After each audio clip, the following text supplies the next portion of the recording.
I do deliveries for my local Papa John's. I'm in college, so this is just one of the few jobs I could choose from. A few of my friends work here too, but we're all delivery drivers, so even when we have the same shifts, we don't really see each other. Anyway, this happened to me last December while I was picking up some extra shifts before Christmas. This night, it was snowing a good amount, making deliveries take longer than usual, while also getting more deliveries than usual. I was never too stressed about work, though having to go non-stop for hours on end was definitely not as enjoyable. At 9:30, I grabbed my next set of orders to deliver and got in my car to get the directions up. I had 2 orders, and the houses were just 5 minutes from each other, but they were both pretty far from the shop. They were 15 minutes away, which was more like 25 minutes in this weather. The first part of the drive was normal, but then it began taking me toward the less visited part of town. The houses here were older, and most of the shops in the area had closed. Nobody ever came around here unless they lived here, because it was so old and just wasn't up to today's standards. After 20 minutes of driving, I pulled into one of the neighborhoods and drove down the road toward the first house. The road was very bare, no cars parked on the side, and most of the houses kind of looked empty.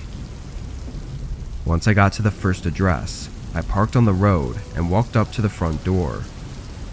A kind old man answered the door and paid for the pizza.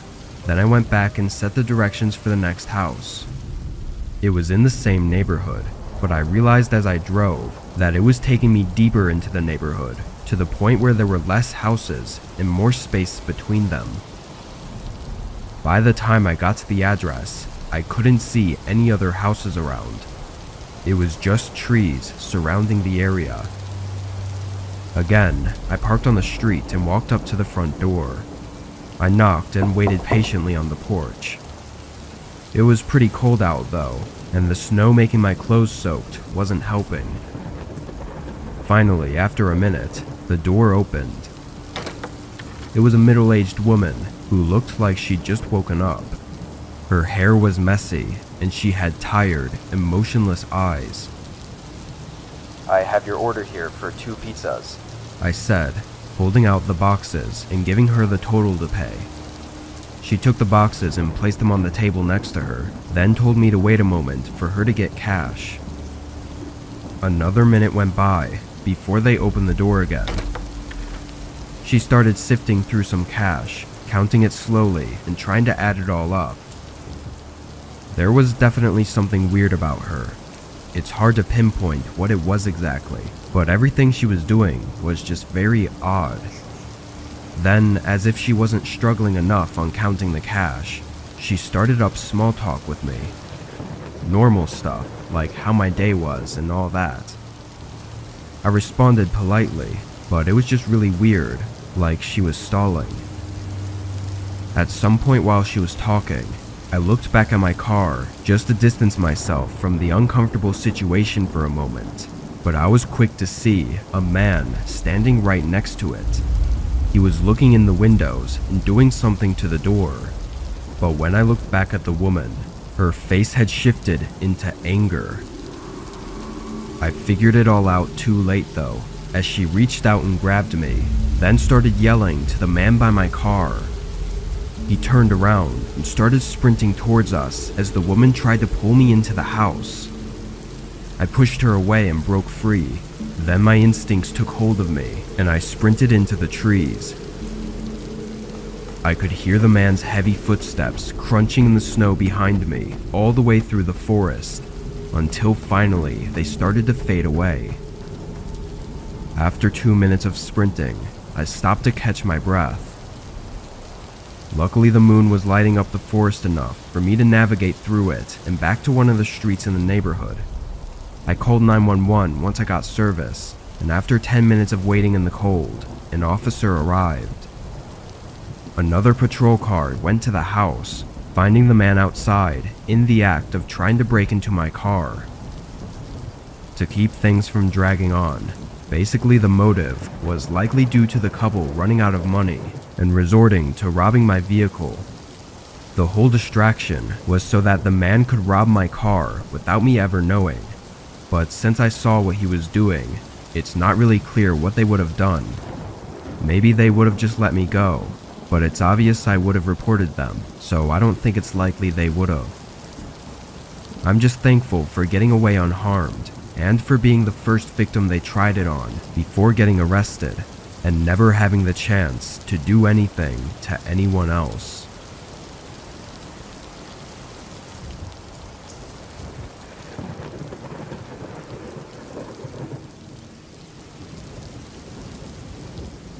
This was just last winter, in early February. I was driving to my next DoorDash order. I was a bit tired, as I'd been driving for the last 4 hours, and it was almost 12 a.m.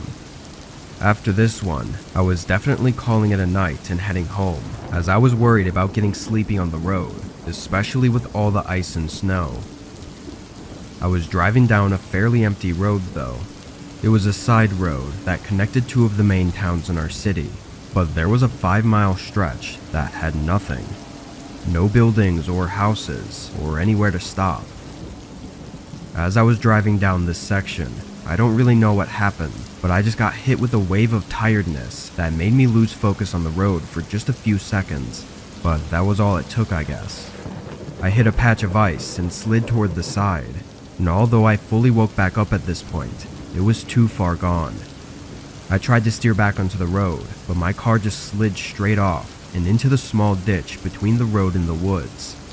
It wasn't a bad crash at all, since the snow lightened the impact, but it still made me a little shaky, and I knew right away that it was going to be impossible to get out of this. My car was stuck on the incline of the ditch and in thick snow. I didn't even bother getting out to try and see how bad it was, though I did test my luck at trying to maneuver the car to get some traction, but if anything, I just made it worse. In the middle of trying to figure everything out, I noticed a car's headlights down the road. At first, I thought it was just a car passing by, but after a few seconds, it was clear that they weren't moving. Someone must have just been parked down the road with their headlights on, which I found to be a little unnerving at the coincidence of it being on this long, empty road. They weren't close enough to have stopped to try and help me, but they weren't far enough either to not see my headlights. I pulled out my phone and called my dad, knowing he'd still be awake and hoping he'd be able to help me. I'd never been in a situation like this, so I really didn't know what to do. He said he would call roadside assistance and then drive down to wait with me. I thanked him and felt relief knowing he would be down here in just a few minutes. I looked back out on the road, looking for the headlights from the car I'd just seen, but now they were gone. It was too dark to see anything that far without lights, so I didn't know if they'd driven away or were still there and had just turned off their lights. It started to creep me out the more I thought about it. I kept my eyes down the road, not looking away for more than a few seconds as I began getting paranoid. It was something about the silence as well that made it more uneasy, only hearing the wind outside my car and nothing else. Then, after 3 minutes of waiting, I saw a figure walking toward my car. He was down the road, coming from the direction where the headlights had been. I watched him as he slowly made his way through the snow, getting to just about 15 feet from the front of my car. Then he stopped. He stood there in the snow, facing me, but not moving. I couldn't see much of him as he had a hoodie covering his face, but the way he just stood there in my headlights started to terrify me. After a moment, I honked my horn softly a few times, just to let them know that I was in the car and that I could see them. They still didn't move or acknowledge me, but just as I was pulling out my phone to call my dad again, the man turned around and walked away, disappearing down the road. I still called my dad to let him know about this really strange person that was out here, and he said he was just a minute away. I stayed on the phone with him this time, and only 30 seconds later, I saw headlights turn on down the road and begin moving toward my car. Once they were right across the road, they parked and turned off their lights. I couldn't see over the ditch, but I heard a door open as I yelled through the phone what was going on. But then my dad's car pulled right in front of my view and screeched to a stop. I heard him yell at someone as they got back in their car and sped away. They didn't come back, but my dad said the guy was holding something in his hands that looked like he was going to break into my car with. Everything went okay after that though, and the car ended up not even having much damage to it. I'm not sure what was about to happen that night, but I know I'm really lucky to have not found out.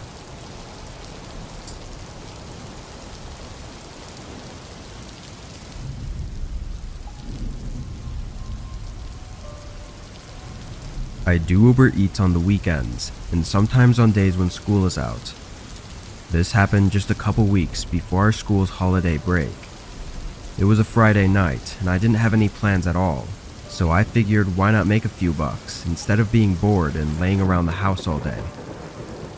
I started driving and set up the app to start getting orders. It wasn't snowing out, but it was really cold and windy, and there was still a thin layer of snow on the roads from earlier in the day. I think it was 6 p.m. when I started, and I did a few orders before I got one to pick up from a nearby Burger King. Once I got the food, I checked on the app where I was going. It was clear at first that it wasn't a house address, but when I zoomed in, I was a little more confused to see it was at the corner of two streets, looking like maybe a gas station. Although finding it to be unusual, I clicked begin route and started driving over. I didn't think it was anything bad. I just thought it was going to be an awkward interaction, since I'd probably have to find the person in the parking lot and give it to them directly. Usually I never see the customers and just do a quick drop-off. As I got closer and drove up to the intersection it was at, I saw that it was a gas station that was right in the spot the directions were taking me. The gas station itself looked normal, but no cars were in the parking lot. I pulled in and parked in one of the spots at the back, then stayed in my car and tried to look around for anyone. The app should have let them know that I'd arrived, so I was expecting someone to be out here waiting for me. But even after a couple minutes, nobody was here. I sent a text through the app, just letting them know that I was in the parking lot and waiting for them. Then I got out of my car to see if I could get a better look around. The whole intersection was empty. No cars were passing by, and all the stores across the street seemed to be closed for the night. The longer I stood out there, the more unsettled I got. I checked my phone, still seeing no response from the customer. I was just about to get back into my car before a truck pulled into the gas station. They passed the pumps and drove right up to me, parking just a couple spots away. It was an older, dark red pickup with tinted windows. The first thought to come through my head was why would they order for delivery if they were just going to end up driving here anyway? I'd thought before that maybe they were a worker at the gas station or were just hanging out here for some reason, but now this was far more suspicious than it already was. The driver door opened and a man stepped out of the truck. From one look at him, he had a very disheveled appearance, like something you'd expect from someone living on the road. Even his clothes looked dirty, stained, and torn. As he got out, I held up the bag with a slight smile, but the man didn't even look at it. He kept his eyes locked on me as he approached, and something struck me, giving me the feeling to get out of there immediately. I set the bag on the ground, and almost right away, the man started walking faster as if he knew I was going to leave. I got in my car and started backing out just as the man got up to my door, but then he ran right back to his truck, leaving the food on the ground. As I left the gas station, I saw him back out quickly and start speeding toward the exit I was leaving from. I floored it, going through a red light and just speeding down the road until I got to where more cars were. The truck tried to follow me for a minute, but then turned away. Once I was safe, I called the police, but really nothing came of it. In the heat of the moment, I never even thought to check the man's license plate, though thinking back, I'm not sure if he even had one. I don't know what he was doing, or what would have happened if I didn't leave when I did, but knowing that I was so close to finding out is still horrifying.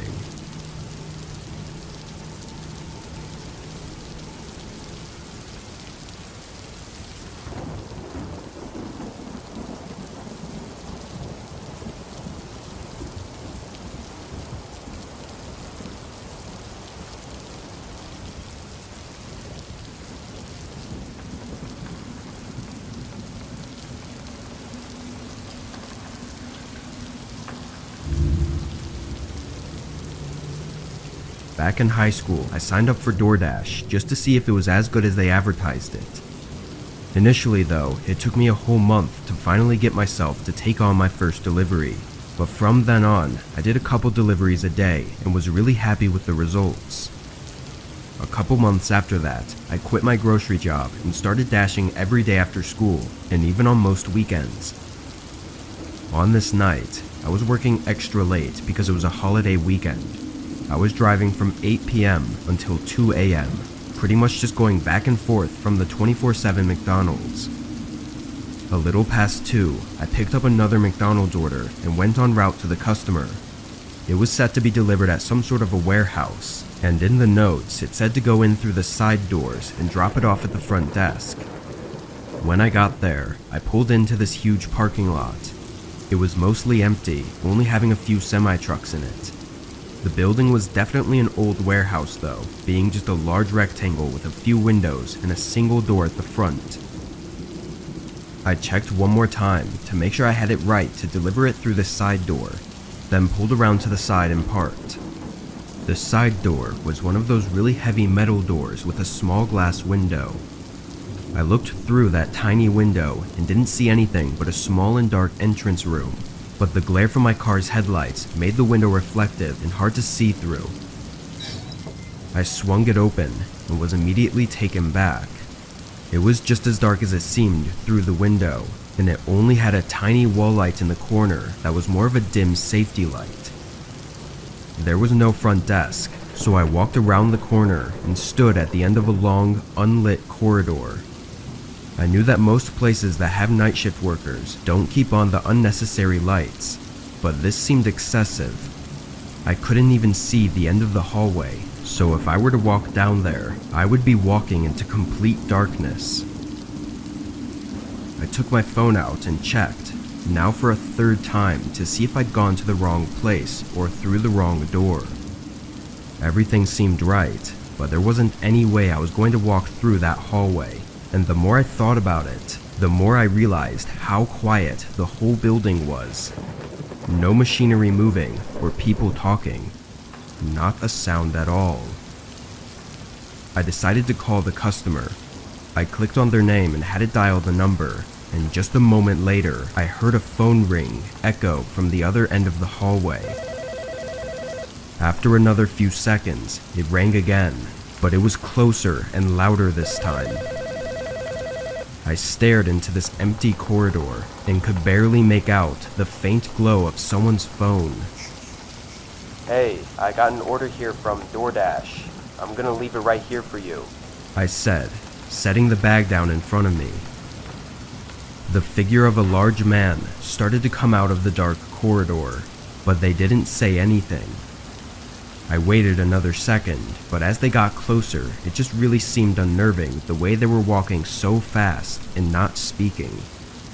I had this feeling like someone was gonna jump out behind me or something, and overall was a little freaked out.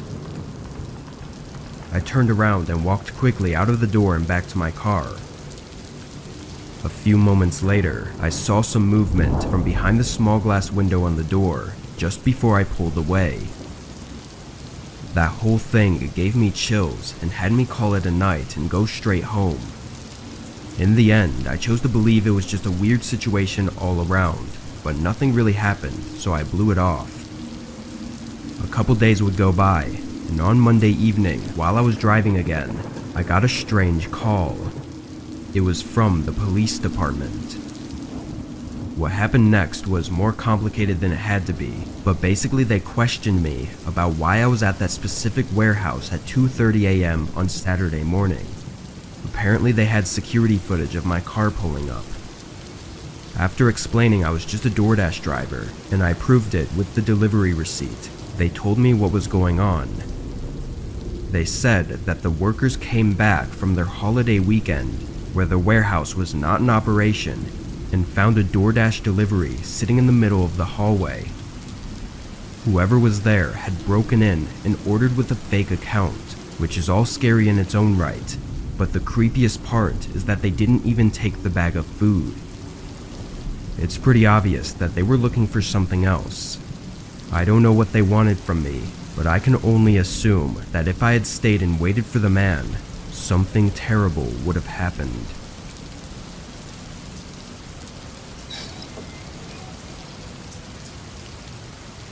Before I get into this next story, I want to talk about an important sponsor for today's video.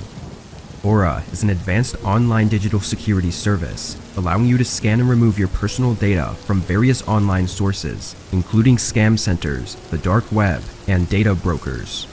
These entities profit from your private information, making it crucial to eliminate your data from their reach, and Aura makes it as simple as possible for us to do this. With their free trial, I was registered in minutes and had Aura scan and remove my data with just a few clicks. They notified me about dozens of places all across the internet where they found my personal data, like my full name, phone number, and address. And without Aura, I never would have known. Afterwards, Aura continuously monitors my data, instantly notifying me of any issues that arise and enabling swift resolution. They also include a feature to encrypt your home's Wi-Fi, ensuring the security of all your connected devices. In today's world, personal identity and data theft are unfortunately widespread, affecting a significant number of US citizens, with millions falling victim each year, resulting in huge financial losses. With Aura, you can have the utmost confidence in your security and prevention measures. For a completely free 14-day trial, visit aura.com/whispered or scan the provided QR code. During this trial, you can discover if your personal data has been compromised, remove your data from multiple prominent platforms, and securely monitor your personal identity. I highly recommend using this free trial to see if your data has been stolen and to keep your identity secure. Thanks again to Aura for sponsoring this video and keeping our personal data secure.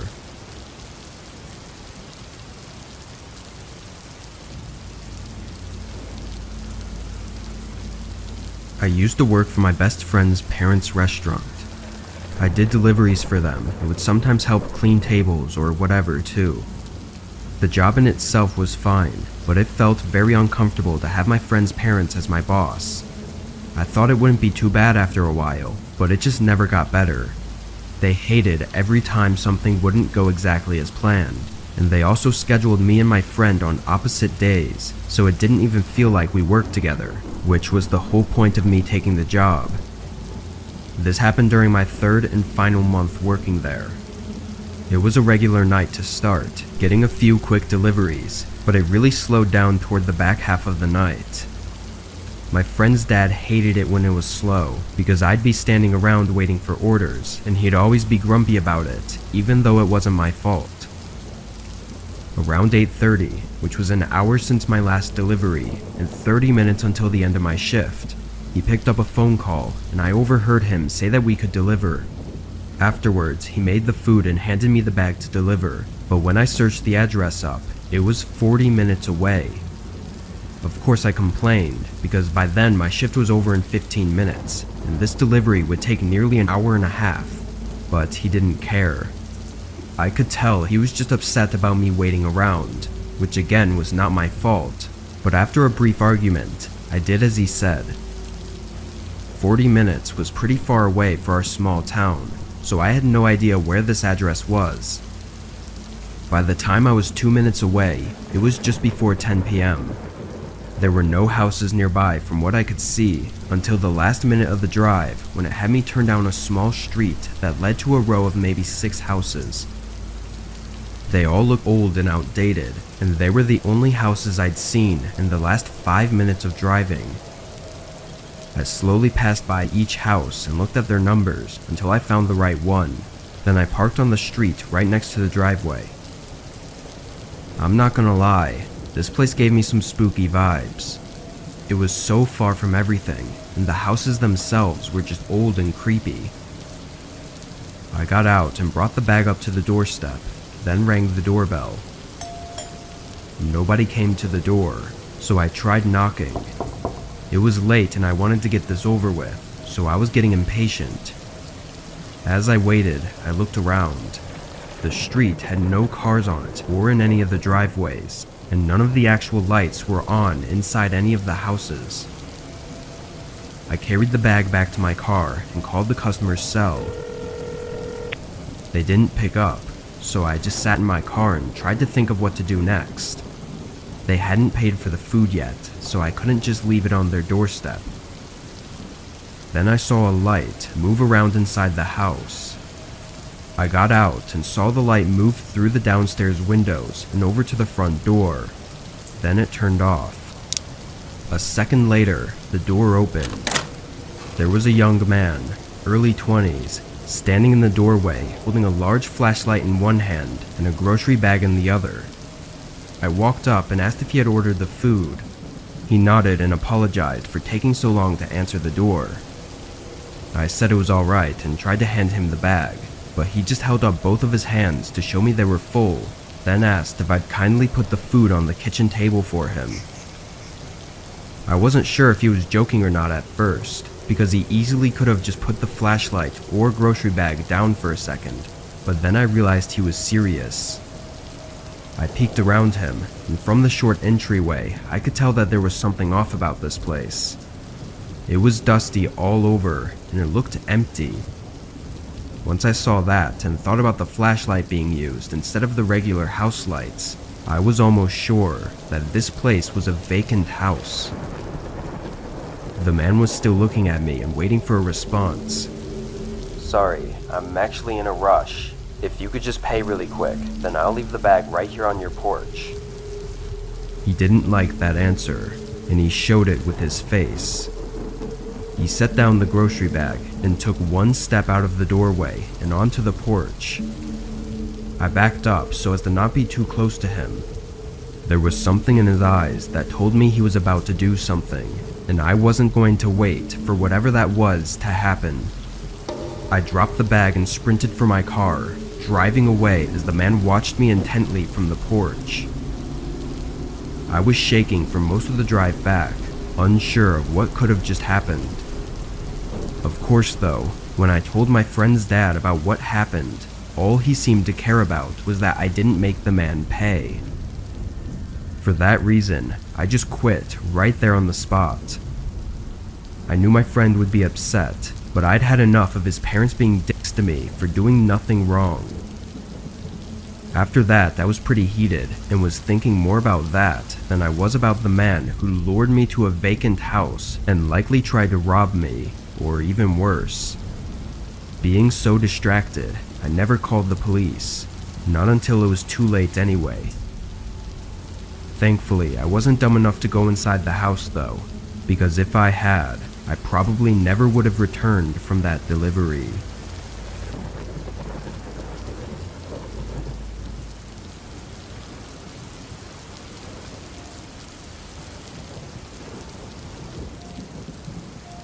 I was driving for Domino's pizza delivery.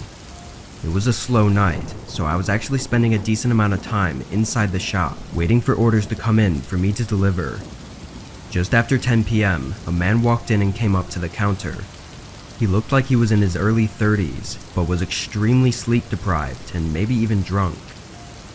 My coworker was at the counter helping him with the order, and I was standing in the back organizing the pizza boxes. But after seeing his appearance, I listened in on their conversation. He seemed timid and uneasy about something as he made a simple request for a medium pizza. But then he added on that he'd like it to be delivered, and then handed my coworker a slip of paper. Right after the order was sent through, the man walked out. The paper just had an address written on it, but it was kind of odd because who wouldn't remember their own address? Also, it's not every day that you get a customer coming into the shop to order for delivery to their house. Anyway, 10 minutes later I boxed up the pizza and got on the road. It didn't take long for me to notice a strange car behind me. It was the only other car on the road, and they were constantly speeding up and slowing down, like they were having trouble staying at the same speed. Once I saw them swerving too, the first thing I thought was that they were drunk, and how the man at the shop looked drunk too. It seems stupid now, but at the time I really thought it was just a coincidence. When I got to the neighborhood, the car behind me pulled off to the side of the road and parked. 30 seconds later, I pulled into the driveway of what looked like any other house and stepped up to the front porch. I knocked, then knocked again, and after a couple minutes of waiting, someone finally answered. It was a different man from the one I'd seen at the shop that ordered the pizza. I had a Domino's delivery for Matthew. The man stared at me with very wide open eyes, and I noticed that he looked very similar to the way the other man looked. Sleep deprived and drunk. It took him a few seconds to respond. Yeah, of course, thank you. He said quietly, reaching out for the pizza. I gave it to him, and he looked at me like he was going to say something else, but he didn't. He just continued with his dull look. I then turned around and saw a guy in a hood jogging down the sidewalk just 2 houses away, but he was looking right at us. I quickly went back to my car, and the man at the door stepped out onto the porch like he was going to follow me. I got in and started backing out, but the guy in the hood went right behind my car to block me from leaving. The other one then started running toward me, and in the heat of the moment, I just stepped on the pedal to go in reverse. The guy behind the car jumped out of the way at the last second, and both of them started yelling and chasing my car onto the road. In the streetlight, it became clear that the man in the hood was the guy who came into the pizza shop. With them still running at the front of my car though, I had to reverse dangerously fast down the street until I could safely make a 3-point turn and get away. I called the cops, and within the hour, both men were arrested for attempted robbery. Their plan was clearly made while drunk, because they thought that by ordering at the shop, we somehow wouldn't think it was them because it was a delivery order, even though we had their name and address. It really made no sense, but according to their record, they had pulled multiple robberies before, and one of them resulted in the victim getting beaten up in a parking lot for no reason. 2 drunk guys running at me with bad intentions could have escalated into something horrible, but I was glad to have gotten away without any harm. And thankfully, they won't be able to do this to anyone else.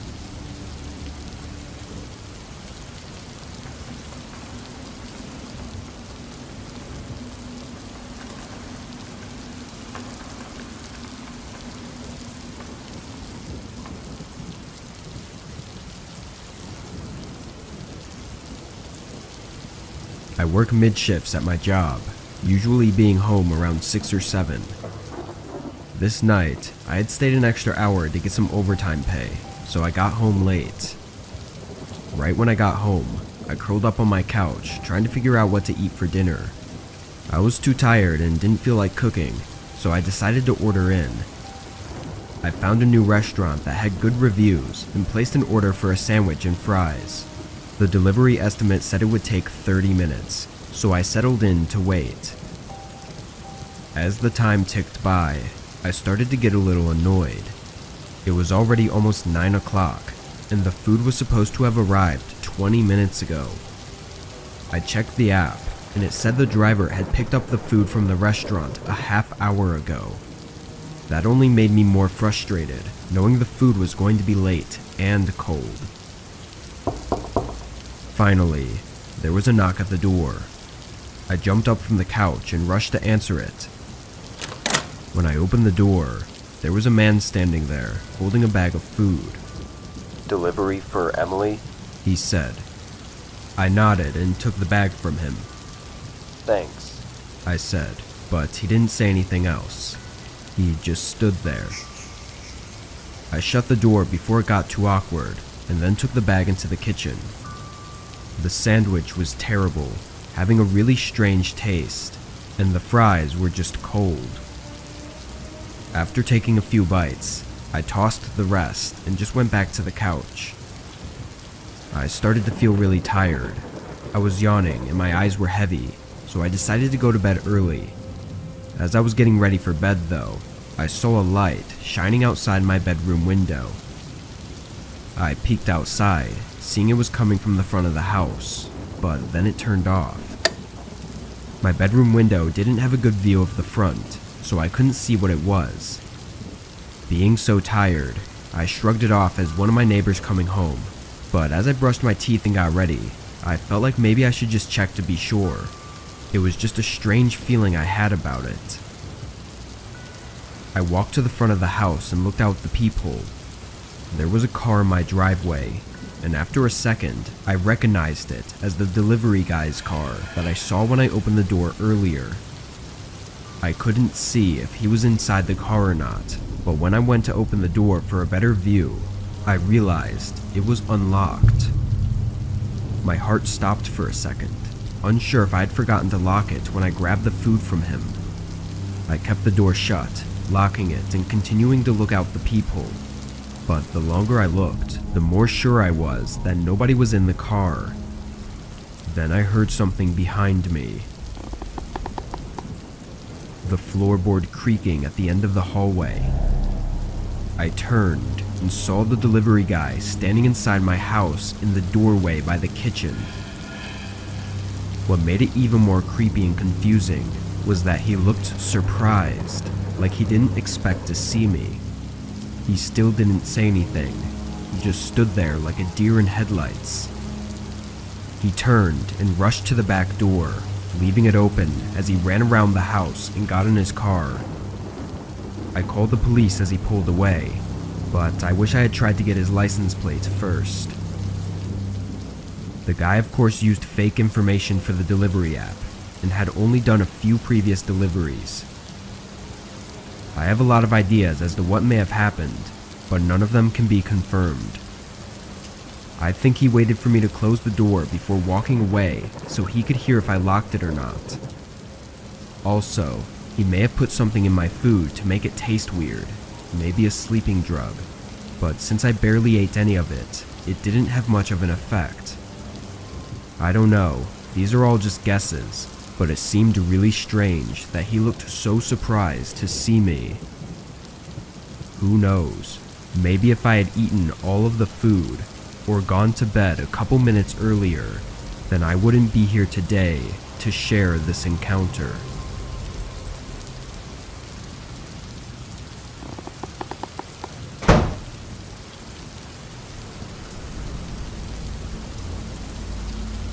It was a rainy night, and I had just finished dropping off an order at a small local home. I was tired and ready to call in for the night, but then I received a notification for another delivery. I hesitated for a moment, wondering if I should just head home and skip it, but I needed the extra cash, and the order was only a couple minutes out of the way. I quickly picked up their food and typed their address in. It looked to be in a normal neighborhood, though in a part of town that I never really drove through. As I drove down the road toward the house, the only sound were the raindrops against the windshield and the hum of my car's engine. No other cars were out, likely due to the heavy rain, but it gave me a strange feeling. When I finally arrived at the house, I was taken back by how it looked. The paint was peeling, the windows were boarded up, and the front yard was overgrown with weeds. I looked down at their neighbors' homes, and they all looked normal. It was just this one house that looked like this. I stayed in the car and searched the address up again, making sure I had the right place. It seemed to be right, so I took a deep breath and approached the front door.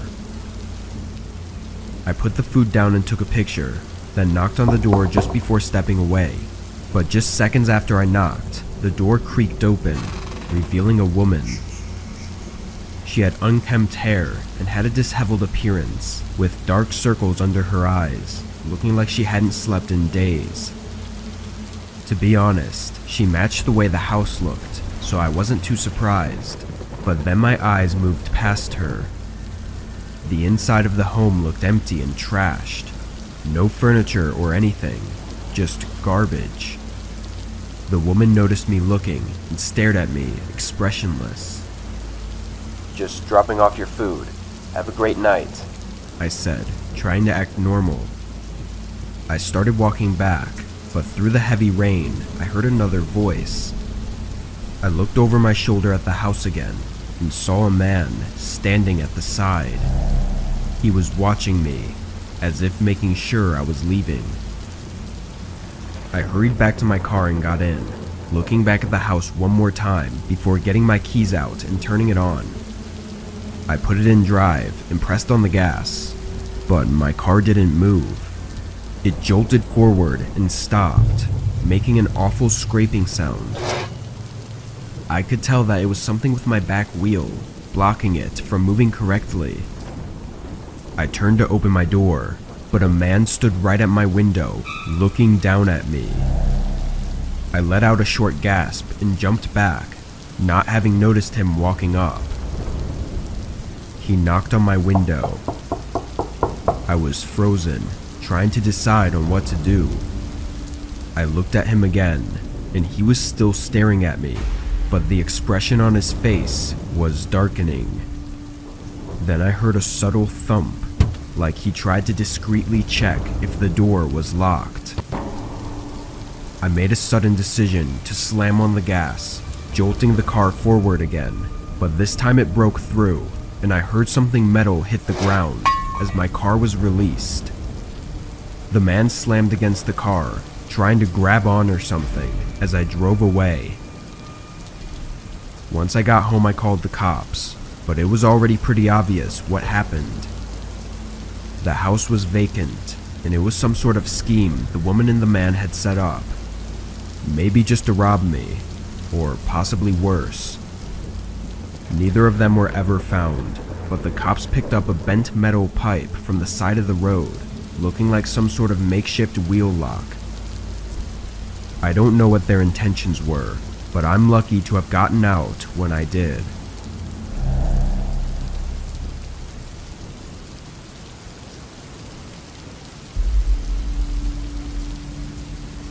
I drive for Postmates 3 to 4 days a week, depending on my other work schedule. Delivery driving is my relaxing side job that I do to help pay for extra things I want, like vacations or clothes, while my other job pays for my more necessary bills, like rent. So I never take delivery driving too seriously. I just go about it, and if I don't end up making a lot of money one night, it's no big deal. On this day, I started right when I got out of work, around 8. By 10, I had actually made a decent amount of cash, more than most nights. Although I'd usually stop around this time, why call it quits when I was doing well? I decided to keep going until I either got too tired or the orders stopped coming in. I accepted the next order and continued to the restaurant.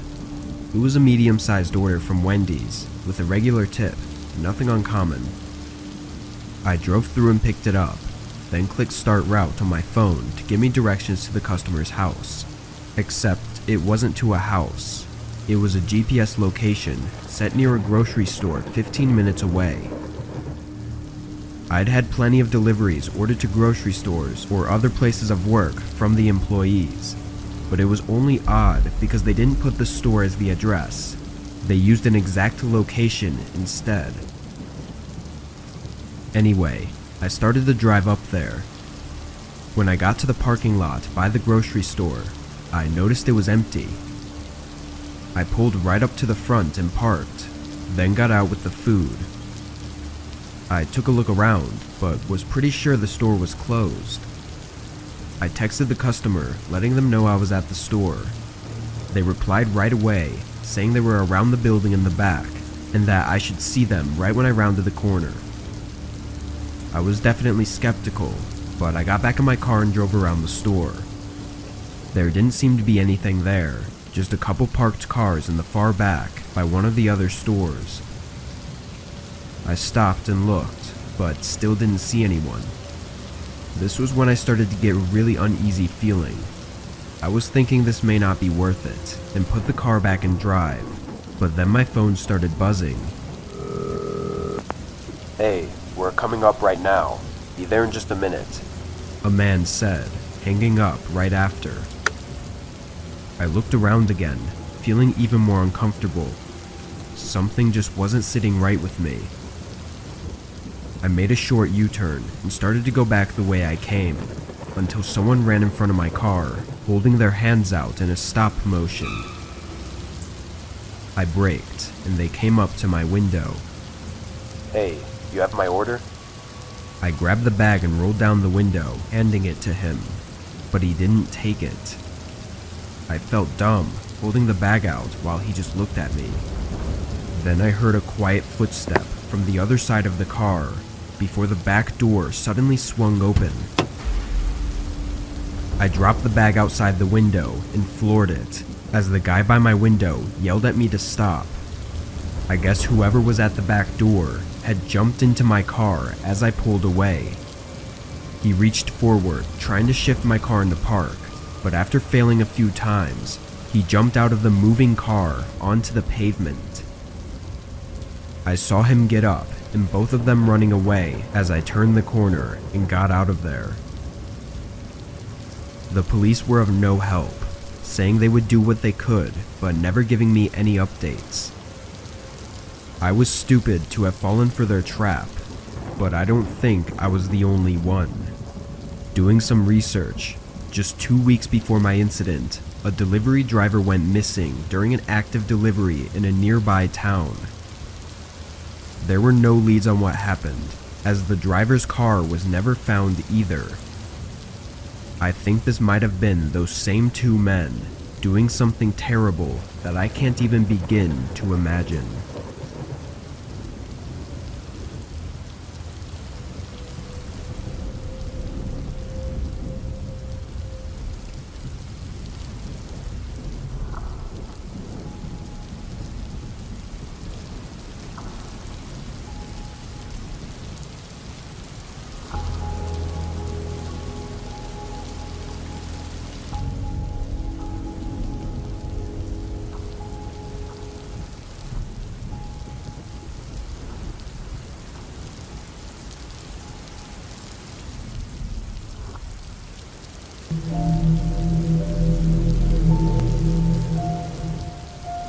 Being a delivery driver for several pizza places a few years back, I had a lot of experiences with weird customers or just strange things that would happen at night.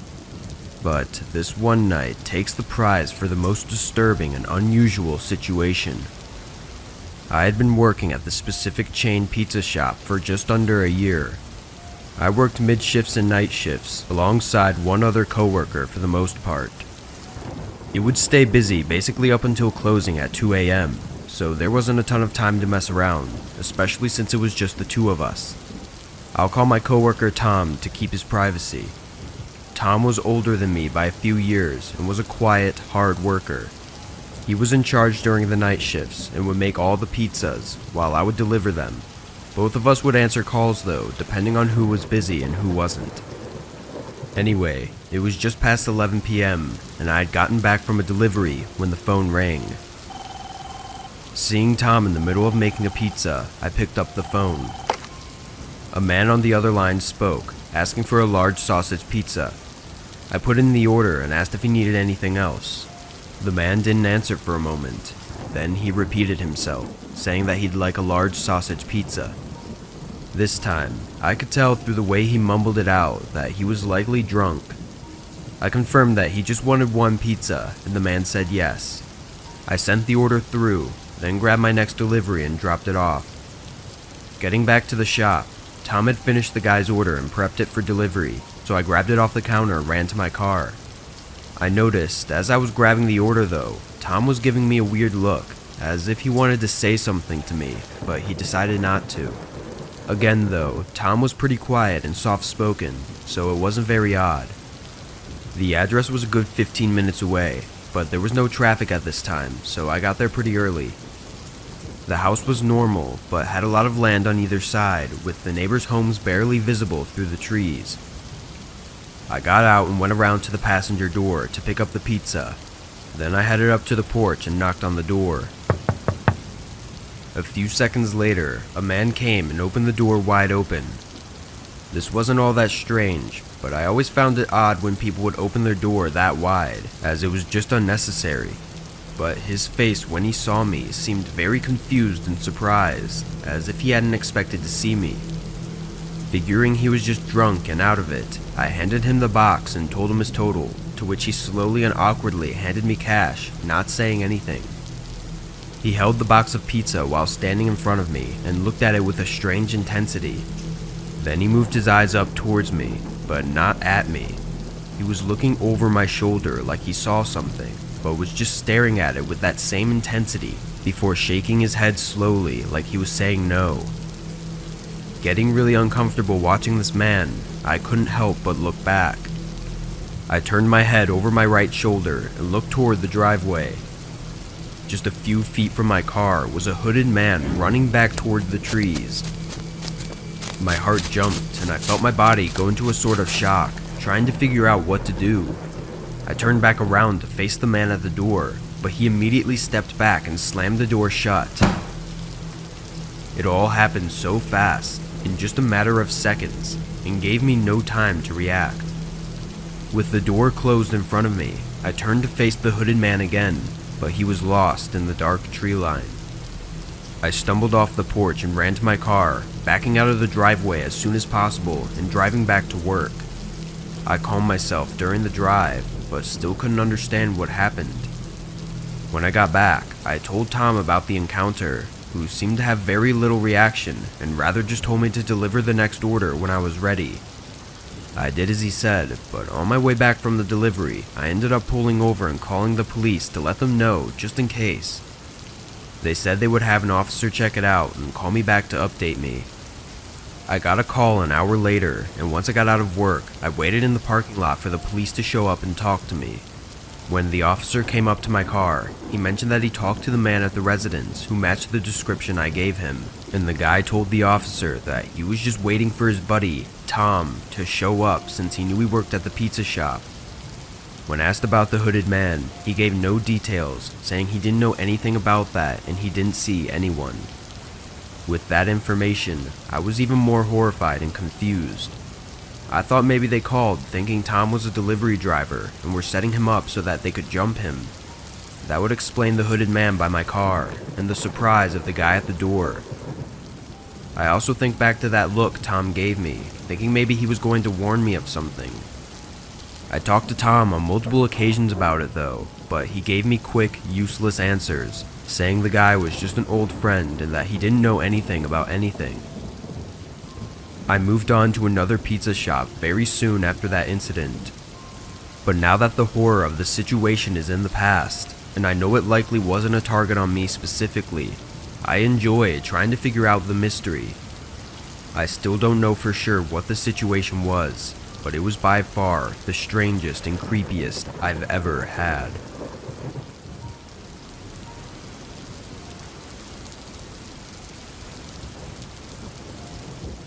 I was doing my Sunday night drives for extra money with DoorDash and Uber Eats.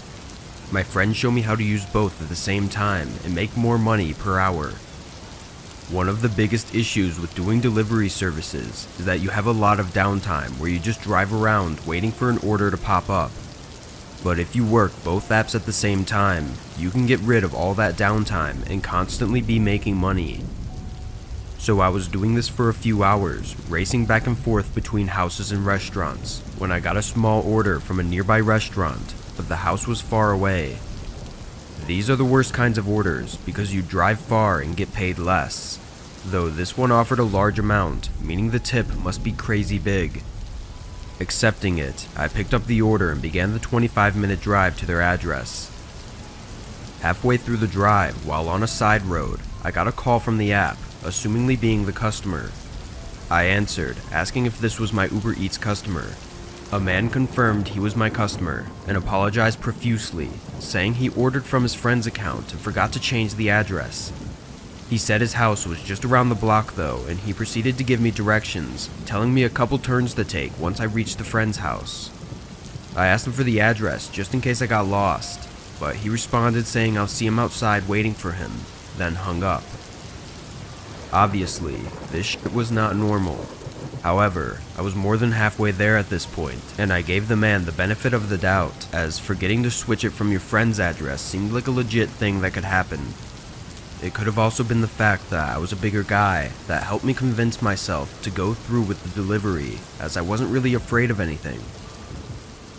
When I got to the supposed friend's house, I took the turns as the man had said and drove down a dimly lit neighborhood road until I reached a no outlet sign and saw the road ended just a few houses down. Feeling confident I had taken the turns as the man had said, I pulled over and grabbed my phone to call the customer. Just as I was clicking into my recent calls, a knock at my driver window made me jump. A bit embarrassed at how noticeably startled I was, I rolled the window down to greet him, but looking up at the man, his face had no emotion, just a completely straight, blank face.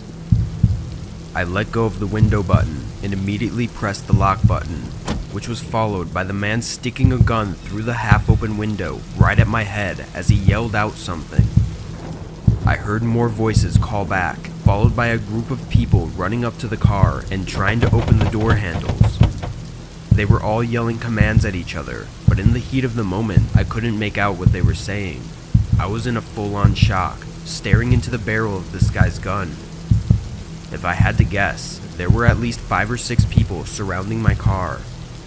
In this moment, I don't even remember having any thoughts, but I can only describe it as more of a reflex type reaction, because when the man holding the gun looked away for a split second, I suddenly slammed on the gas, flooring it down the street.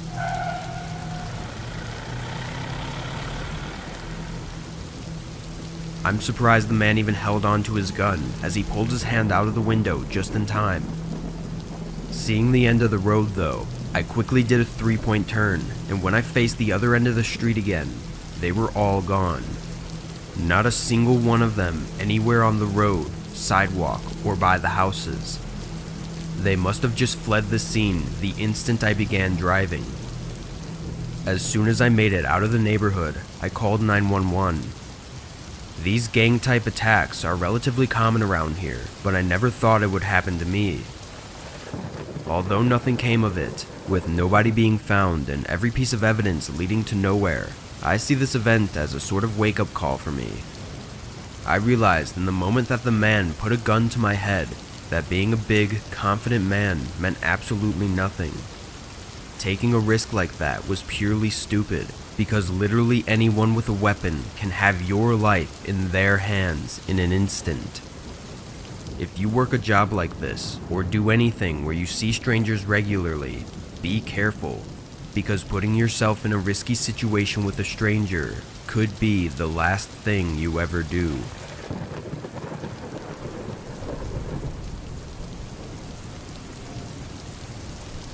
During COVID, delivering groceries became pretty popular, and even after, people still had them delivered to their house. I was a picker for those orders, and when we were understaffed, which was pretty much all the time, I was also dropping them off. It wasn't a bad job. I actually enjoyed driving to people's homes. I got to see nice houses, and I didn't have to deal with the constant questions from customers, so I wasn't complaining. I got tips sometimes too, which was nice. Most of the time though, I left the groceries at the doorstep, took a picture as proof, and then left. But I did have moments where I got to meet the people and help them take in the groceries. One instance was this older lady from Serbia. Her name was Vesna, and she loved me. We got to know each other, cause every Thursday she'd have pretty much the same stuff ordered to her house at the exact same time. The first few times I dropped off her groceries, she never came outside, but I'd catch her peeking out the window at me. I'd give a little wave, take my picture, then get back in the truck and leave. I think once she realized it was the same person delivering her groceries every time, she got more comfortable. She came out and greeted me. Then slowly over time, I started bringing in the groceries for her and setting them on her counters. She was pretty old, so I was happy to help. And she also tipped nicely too. The more I went, the more I got to know her. She was recently widowed and lived alone. All her children lived far away, and she only saw them once or twice a year for the holidays when she could take the train. She was also retired, but she used to be a broker, which explained her nice house. I always looked forward to Thursdays, and this one was no different. She had ordered everything on Monday, as she always did, and I was dropping off the following Thursday. When I pulled into the driveway, I immediately noticed that something was off. She wasn't at the door like she usually was, but the door was open. I also noticed that all her blinds were closed, which was strange. She always kept them open so her plants could get some sun. I went up to the open front door, and not seeing her, I rang the doorbell. I waited for a bit, but there was no answer. I knocked a few times, and there was no answer again, so I naturally started to become a little worried. She was old, so my immediate thought was maybe she fell or had a heart attack or something. I kinda stood there wondering what I should do. I thought maybe I should go inside, but I was also on the job, and I know the rules are that if no one answers, I just have to leave the groceries on the porch. Being her friend though, I decided it best to go inside and at least put her groceries on the counter like usual. The door was open after all. I grabbed all the bags in both my hands and walked straight into the kitchen. All the lights were off and everything was quiet.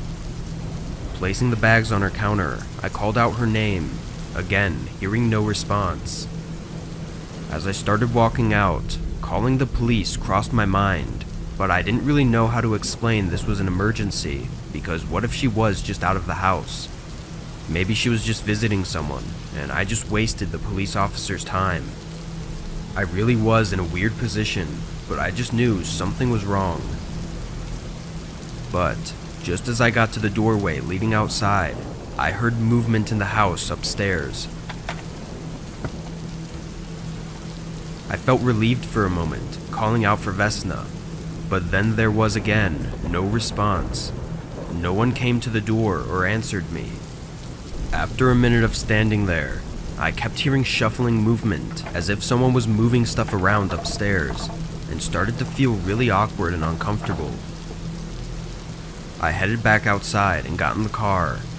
I sat there for a little while, and after a minute, I saw the curtains on the second story move to the side as if someone was looking at me through the window. I pulled out and drove around the corner, then parked on the street and sat there, just really confused. I didn't know if it was her and she just didn't want to see anyone, or maybe one of her kids. I was also concerned with whether or not I should call the police. I drove off, went around the block, and then decided to drive by her house again. I sat there for a little while again, until I saw the upstairs curtains open. I saw a male figure look out, and then closed it quickly as if seeing my truck scared him. I knew Vesna had 2 daughters, and she had a son, but he had passed away years ago, so I'm not sure who could possibly be at her house with her not there, and where would she be anyway? I had been there too long though, and had to get back to work.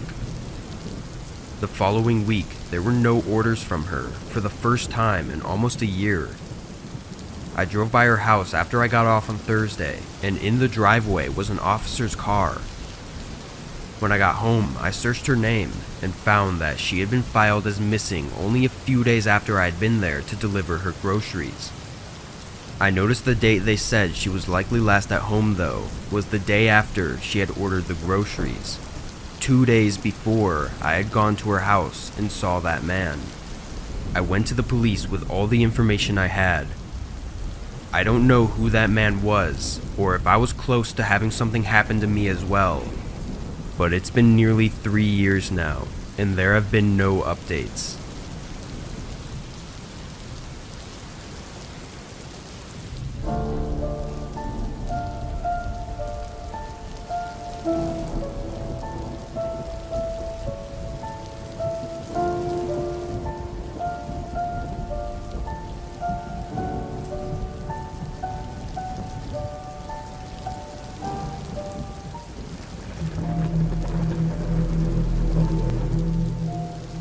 I did deliveries for my parents' restaurant when I was in high school. I had just turned 16 and gotten my driver's license, and my parents were always wanting to start offering delivery. I didn't want to be a waiter or work at the register, so driving sounded like a good option. When this happened, I had been doing deliveries for a few months, so I was pretty comfortable with it. It was a Thursday, around 8 p.m., and my dad gave me an order to deliver. I got in my car, which was actually my mom's SUV, then started the drive. Google Maps said the house was 25 minutes away. Our town was small, so 25 minutes away was actually pretty far. As I drove, I started to recognize the area as being on the edge of town, and I still had 10 minutes to go. I'd never been this far out in this direction before, so I was definitely paying attention and keeping my eyes open. I wasn't scared per se, but just felt uncomfortable. The only houses I was passing now were farmhouses, far from the main road. When the directions told me to turn, it was down a long, unpaved path going straight to one of these farmhouses.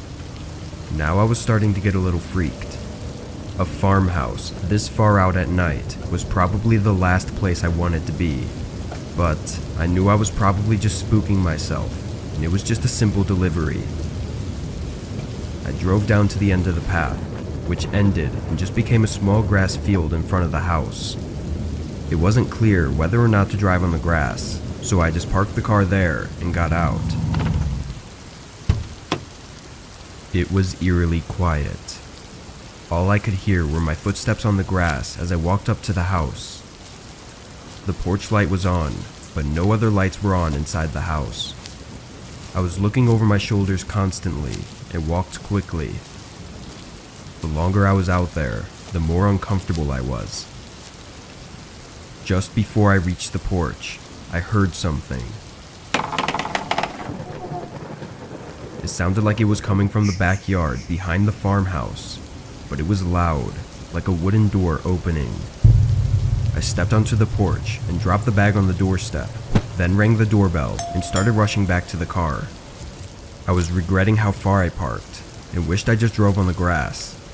And as I listened to the only sound of my footsteps under me, I started to hear more footsteps running behind me in my direction. I turned around and saw 3 men sprinting at me through the grass. I tried to run back to my car, but in seconds I was tackled to the ground. One of them held me down, while another started taking everything from my pockets. I was yelling and screaming for help, but I knew nobody could hear me. It all happened really fast, and once they looted my pockets, one of the men kicked me in the stomach, and they all ran and got in the car, turning around and driving away. I got up and just watched the headlights disappear on the long empty road. I had no phone and no way to get back. I didn't know what else to do than just start walking toward the road. When I reached the road, I started walking down the way I came. I had no way of telling time, but I think I was walking for 30 to 40 minutes before a patrol car pulled up in front of me. My parents had called for them to check on me because I wasn't responding. To sum it up, the cops found a small barn behind the farmhouse with another restaurant delivery bag inside it. They think they tried to do the same thing to someone before me, but probably missed their chance or chickened out for some reason, because there were no other reports. The actual owners of the farmhouse were out of town, so they had no involvement. My phone was able to be tracked though, and was found thrown in a field off the side of the road, not too far away. The stolen car, however, took 3 weeks to be located. It was found nearly 400 miles away and had been almost entirely emptied. This was almost a year ago now, and those 3 men that attacked me still have yet to be identified.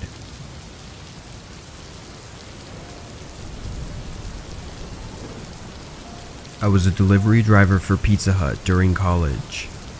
A bunch of my buddies from school also worked there, so it was laid back and sometimes even fun. It would get really busy with deliveries up until 7 to 8 o'clock, then it would have a sudden drop off in orders. Our place accepted delivery orders until 11, then would only accept pickup orders until 12. It was a Saturday night, so it was busier than most other days, but after 9:30, there were no more orders. We had someone pick up an order around 10:15, but we had nothing else until 10:50 when the phone started ringing. Hello, this is Pizza Hut. I waited for a second. I could hear light breathing on the other side, but they weren't responding. Hello? Finally, a woman started speaking. She was talking quietly and had a shaky voice. She asked for a small pepperoni pizza to be delivered to her address. I said okay, and just before I hung up, something in me made me ask if she was okay. There was just something off about the way she was talking. She said she was just fine and hung up. I sent the order through, and 15 minutes later I got on the road. The house was a couple blocks away, and there were no other cars out, so I got there in just a few minutes. As I drove up their driveway and parked, I saw a heavy light coming from around the garage where the front door was. I got the pizza and the receipt ready, and as I looked back, I saw the light constantly going in and out, like someone was walking in front of it. I rounded the garage and realized the light was coming from inside the house, shining out the open front door. I stepped onto the porch, and before I even reached the door, I heard footsteps rushing down some stairs inside. Then a man came into the doorway. He was a tall, heavy-set, bald man, but what was really weird was that he was completely out of breath. He was taking big, exhausted breaths and had sweat dripping from his head. Sure, he could have just been working out, but the expression on his face just made it all the more unnerving. He looked angry and frustrated, like he didn't want me to be there. I don't think I've ever seen someone that unhappy that their pizza arrived. I asked him if the order was correct, since he obviously wasn't the one who placed it, which then made me think back to the woman on the phone. Putting everything together made for an uncomfortable possible scenario in my head. I said the total and handed the man the receipt. Hold on, I need my wallet. He said, walking down the hall toward what I assume was the kitchen. As I waited for a moment, I heard a quiet sound coming from inside the house upstairs. It was a dull thump, like someone was hitting the wall. I heard it again, louder this time, and seconds later, the man came rushing down the hallway, grabbing the box from my hands and throwing cash at me, then slammed the door in my face. I stood there in shock for a second, hearing the man's footsteps rushing upstairs. I couldn't hear much else, so I walked back to my car while processing everything. Once I got out of their driveway, I drove a minute down the road, then pulled over. I decided it best to call the police and just give them all the information I had and ask them to just do a checkup to make sure it was all okay.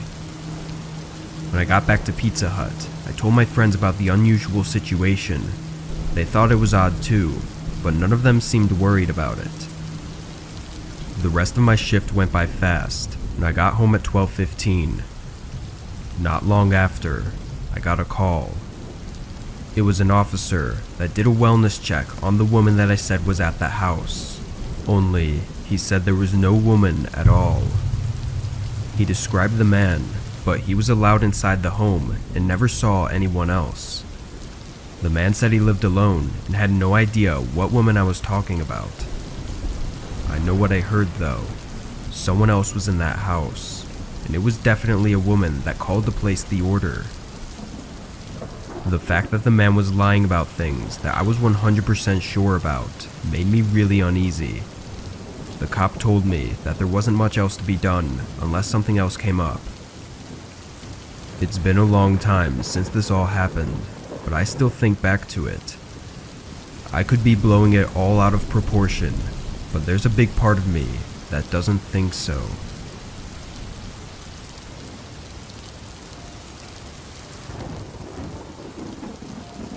My name is Tommy, and I started doing Uber Eats last year after I lost my part-time retail job. I'd seen their ads everywhere about how the job was so relaxing and easy money, and some of my friends were curious about the gig too. So, I took one for the team to figure out if all the hype was true. It wasn't. Driving around on a time crunch made the gig really stressful, and sometimes it would be for just a couple bucks. I was only a teenager, and my only bills I had to pay were my car payment and car insurance, so making a ton of money wasn't necessary, but it did feel like I was getting ripped off for the amount of time and work it was. I pushed aside getting a different job because I was lazy, but after this happened, I quit right away. I picked up an order from a Chinese place and was heading to the customer's address. I don't remember it being a large order or anything. I think it was just a normal small order with a small payout. On the way to their address, I got a text in the Uber Eats app. It was my customer asking where I was. Then another text came in, telling me to hurry up. I was driving, so I couldn't respond, but I was just confused and honestly a little annoyed. I'd just picked up the order a couple minutes prior, so it wasn't like I was running late or anything. I shrugged it off and thought it was just a mistake on their part. The address wasn't far, only about 10 minutes. It was in the less well-off neighborhood in my town though, with pretty old and small houses. It's actually funny though, because the customers in smaller, cheaper houses usually tipped more than the rich people. Anyway, I pulled up next to their driveway and got out of my car, holding their bag of food. What caught my attention as I walked up their driveway was that the house had all of its lights off. It wasn't the most scary thing in the world, but it was something I took note of. When I got up to the front door, I knocked quickly and took my phone out to take the picture of it on the porch. But just as I snapped the photo, Hey! A man yelled from my left, standing by the corner of the house. I jumped, then awkwardly said hi. He started walking toward me, taking a key out of his pocket. I don't know what took you so fucking long. He walked right in front of me and held the single key up and unlocked the front door. His attitude had me in disbelief. I didn't know what to do or say, so I just stood there like an idiot. Come here. I need your help since you took your time driving. It'll be quick. He waited by the door, holding it open. No, I'm okay. I should really get back to work. The man looked angry and took a step toward me, reaching out like he was trying to grab me. I jolted my shoulder back to avoid his hand, then backed up and walked away from the porch. And just as I got to the driveway, bright headlights flashed over me. The man by the door ran outside and around the house, leaving the front door open as the car pulled up the driveway. It turned out to be the homeowners returning from dinner.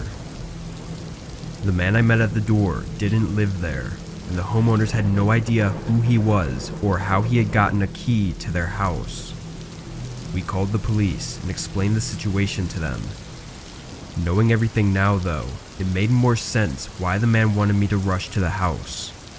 He probably knew that the homeowners could be back at any minute, and he wanted to have enough time to do whatever it was he was going to do to me before they got back. I still don't have any answers for what happened that night, or what was going to happen, and I don't think I ever will, but I have stopped doing deliveries.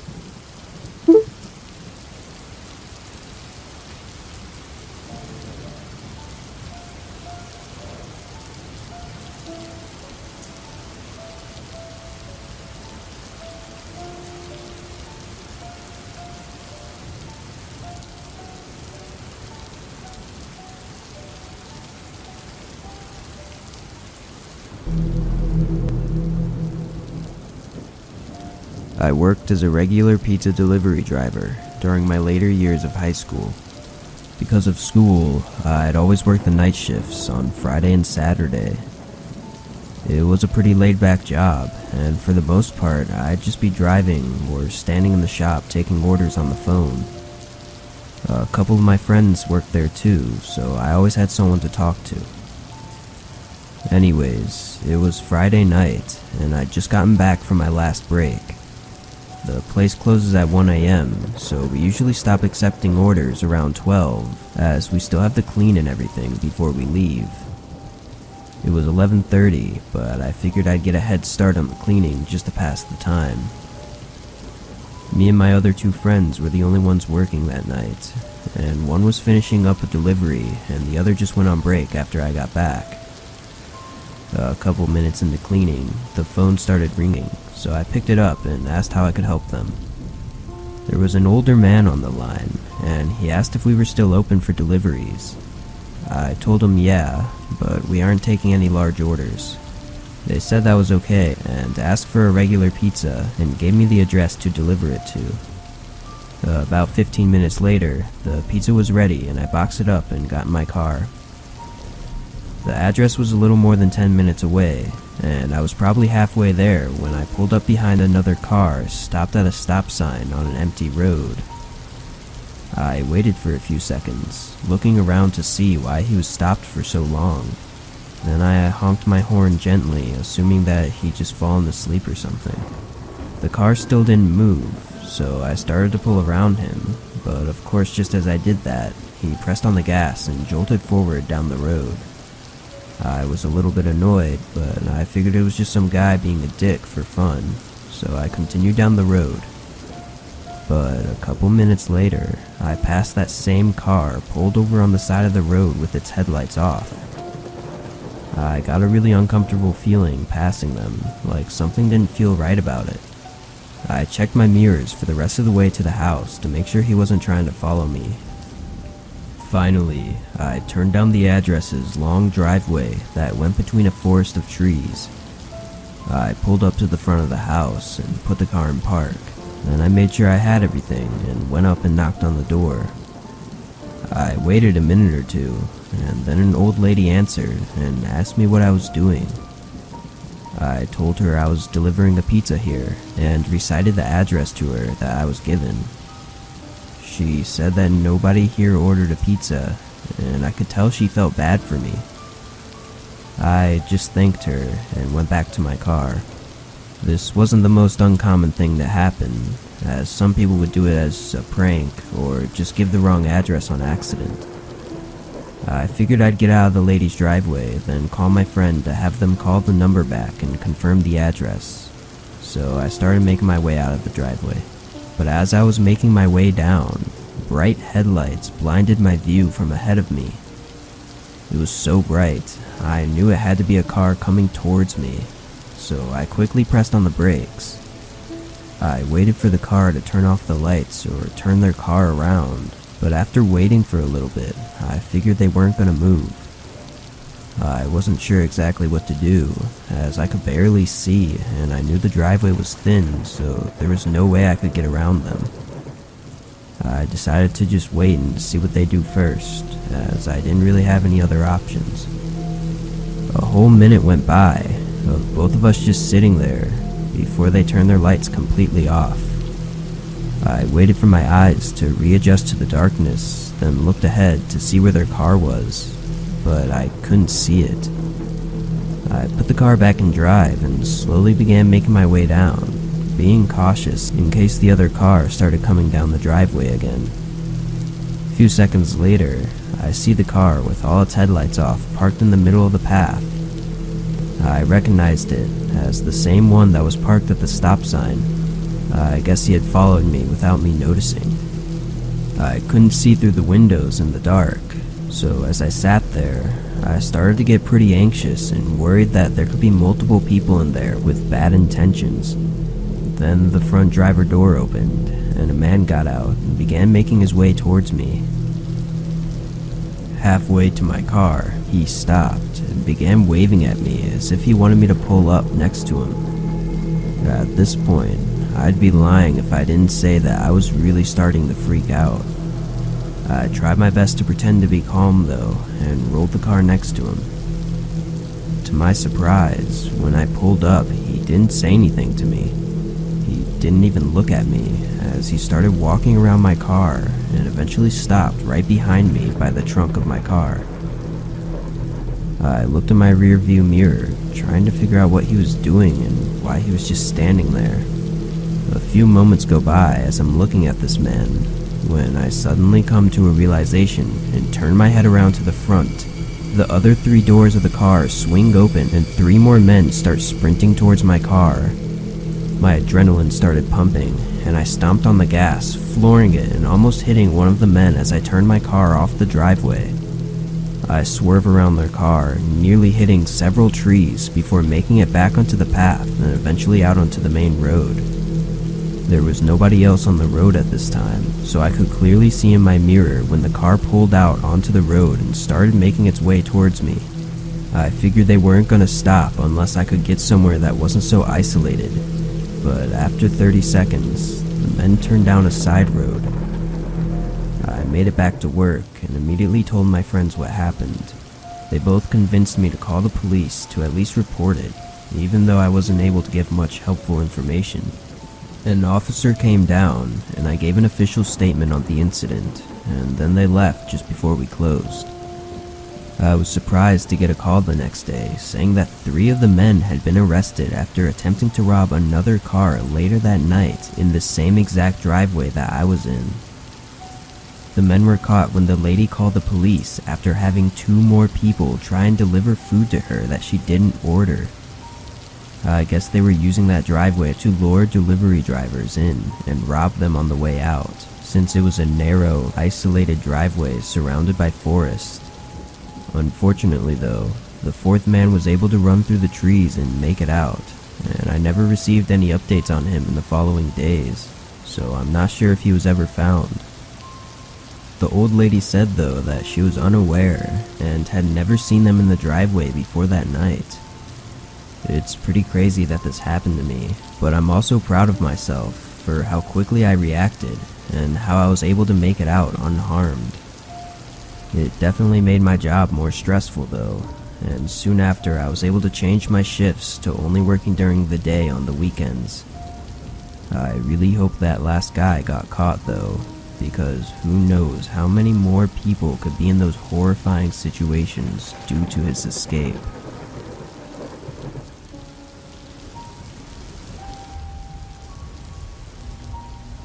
I worked as a food delivery driver during my first few years of college.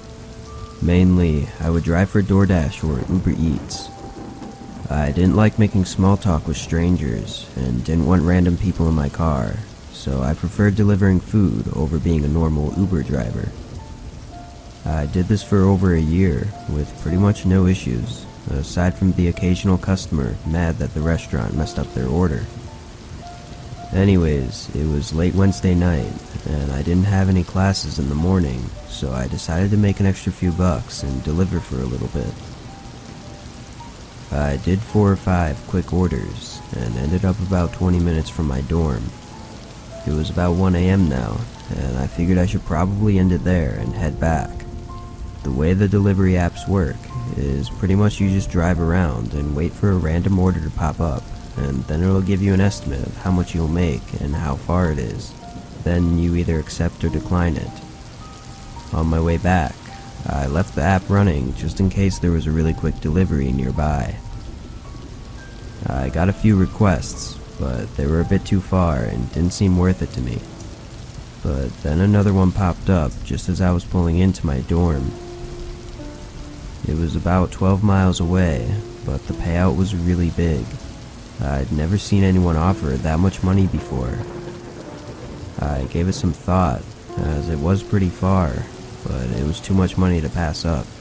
I accepted the offer and started the directions to the restaurant. A few minutes later, I arrived and pulled up their order so I could make sure I picked up the right stuff. As I walked through the doors, I noticed the customer had only ordered 2 items, and the total was only over $6. This was really unusual, as typically the high-paying orders are because of large deliveries of expensive food. This meant that they were just giving me a really big tip. I got the food and went back to the car. During the drive there, I was really just trying to understand why they would give such a big tip for such a small order. It was a little weird, but honestly, I just came to the conclusion that it was either just a mistake or they were trying to be kind. Although 12 miles wasn't too far from my campus, I had actually never been to this area. It was really nice, with mostly gated off neighborhood communities and huge houses. Luckily, their house wasn't gated, and I was able to just pull into the neighborhood. I looked at the homes as I passed by, and realized that the tip money made a lot more sense now. The street was long though, and I was just a couple minutes from the house when the customer sent me a text through the app. They told me to make sure I delivered the food to the right address when I pulled up. I figured maybe the map showed his neighbor's house or something, so when I arrived, I sent him a text with a description of the house and asked if that was the right one. He replied no, and I waited for a little bit, expecting him to describe his house for me, but he never did. I sent him another text describing his neighbor's house, to which he replied no again. I was starting to get pretty annoyed with this guy, and tried calling him instead, but he refused to answer. He would ring a few times, and then he'd decline the call. I looked at the address again, and then copy and pasted it into Google to try and look it up there. Doing this, I actually noticed that the number for the address wasn't a regular number. It had a subset of numbers on it. I'd never seen this before and wasn't even sure what it meant, so I searched the address on Google and looked at the results. When I zoomed in on the map, I saw that the address actually pointed to a spot right in between the two houses. Zooming in further, it looked like there was a really small garage, or maybe even a shed. It was barely visible. I looked up from my phone and moved my eyes to between the two houses, and sure enough, there was a small garage-like structure. It was just a few feet from the main house that my delivery app brought me to. I honestly wasn't sure what to expect, or why someone would even live there, but I already came this far, so I wasn't about to walk away now. So I got out and started heading over. As I walked up the driveway, I could clearly see what the place was. It was pretty much just a large storage garage, probably meant for keeping an old car or something.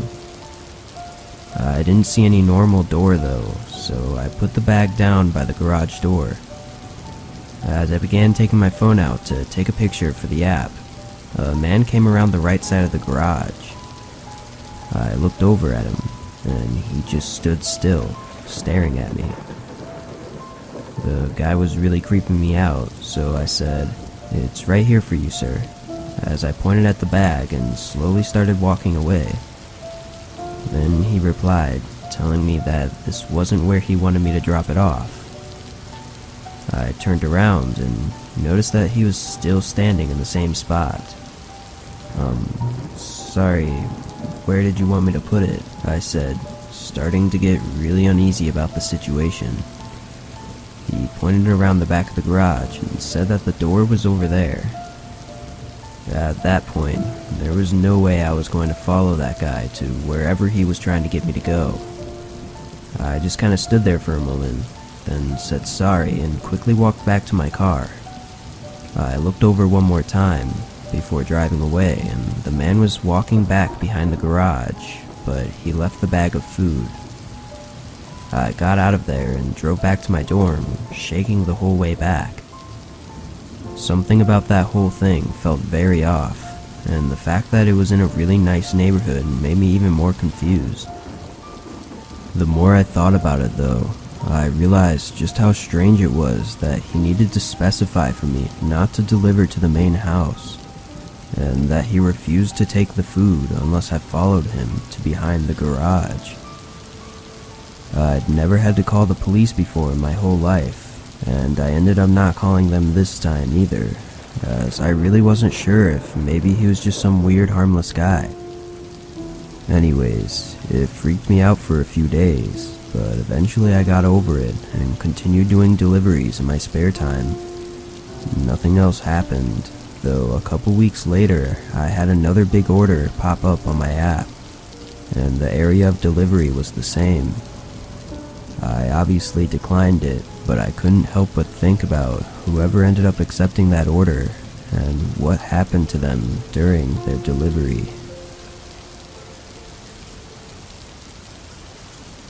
It was the beginning of fall, and I worked as a cashier at a small store near my apartment. My usual shift ended at 9 p.m., and then I'd usually go do food deliveries for a couple of hours before heading home. I actually enjoyed doing deliveries at night, as the roads weren't busy and most other delivery drivers would work during the day and would take all the orders, so I'd actually get more orders to do at night. Anyways, I had just gotten out of work and set up my app to get ready to do some deliveries. The first one that came in was quick and only took about 15 minutes. Then I waited for a few minutes before the next order came in.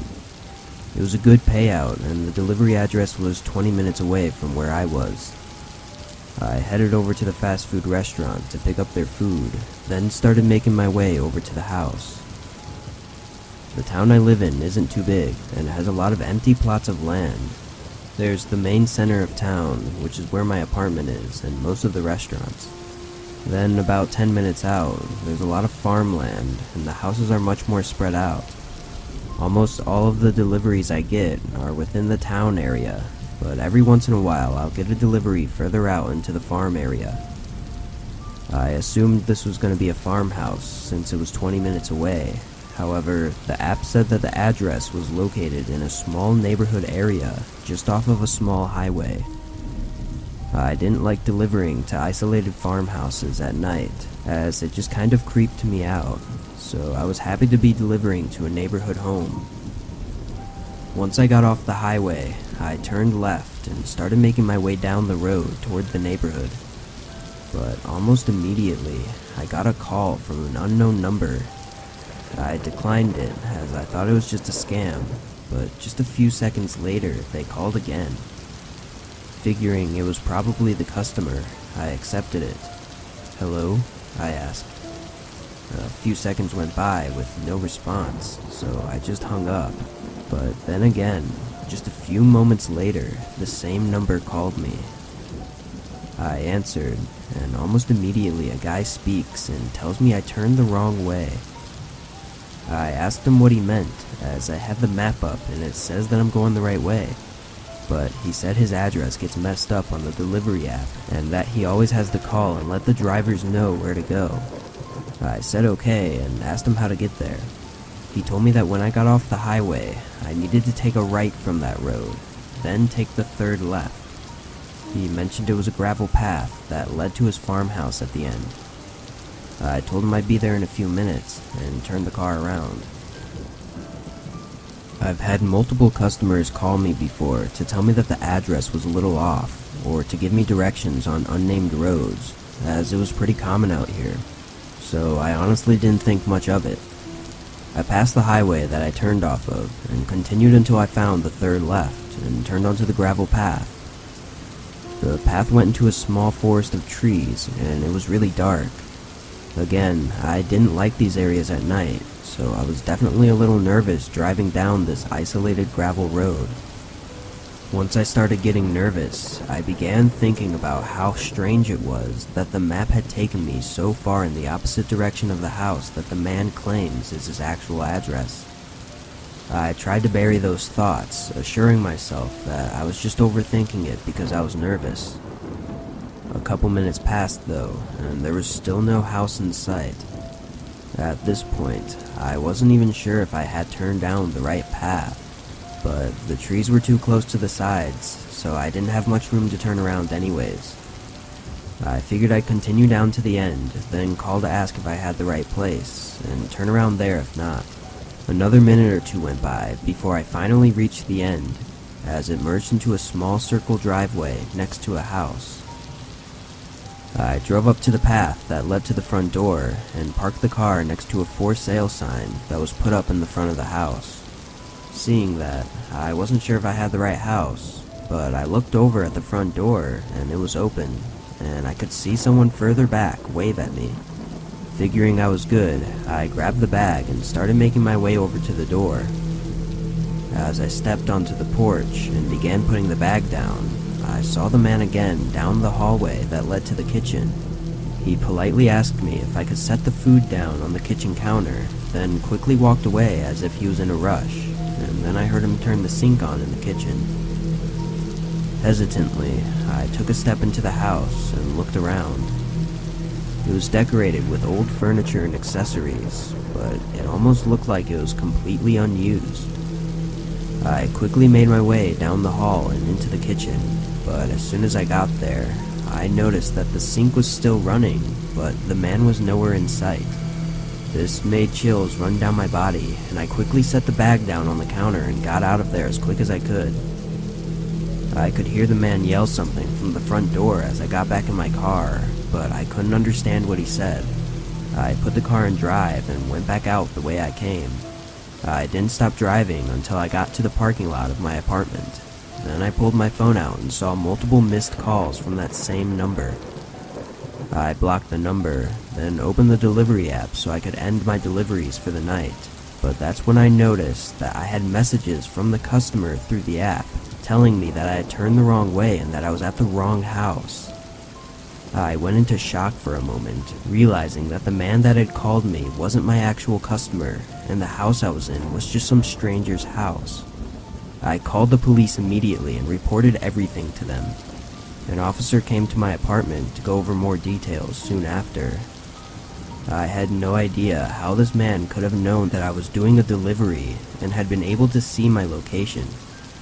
The officer said that my phone had likely been hacked and that the man was probably monitoring everything that I was doing. Hearing this made me really uncomfortable. As if all of that wasn't bad enough, the next day I was informed that the house I was at was actually vacant, as it was for sale by the owners who had moved out months ago. The man had apparently gotten in through an unlocked window in one of the rooms. As of right now, they still haven't found anything significant that could lead to finding the man, which makes me feel really unsafe. I don't know for sure what the man was trying to do, but I think it's a pretty good assumption that he was probably planning on kidnapping me, or maybe even worse. I try not to think about it too much, but I can't help but go over all of the horrible things that could have happened on that night.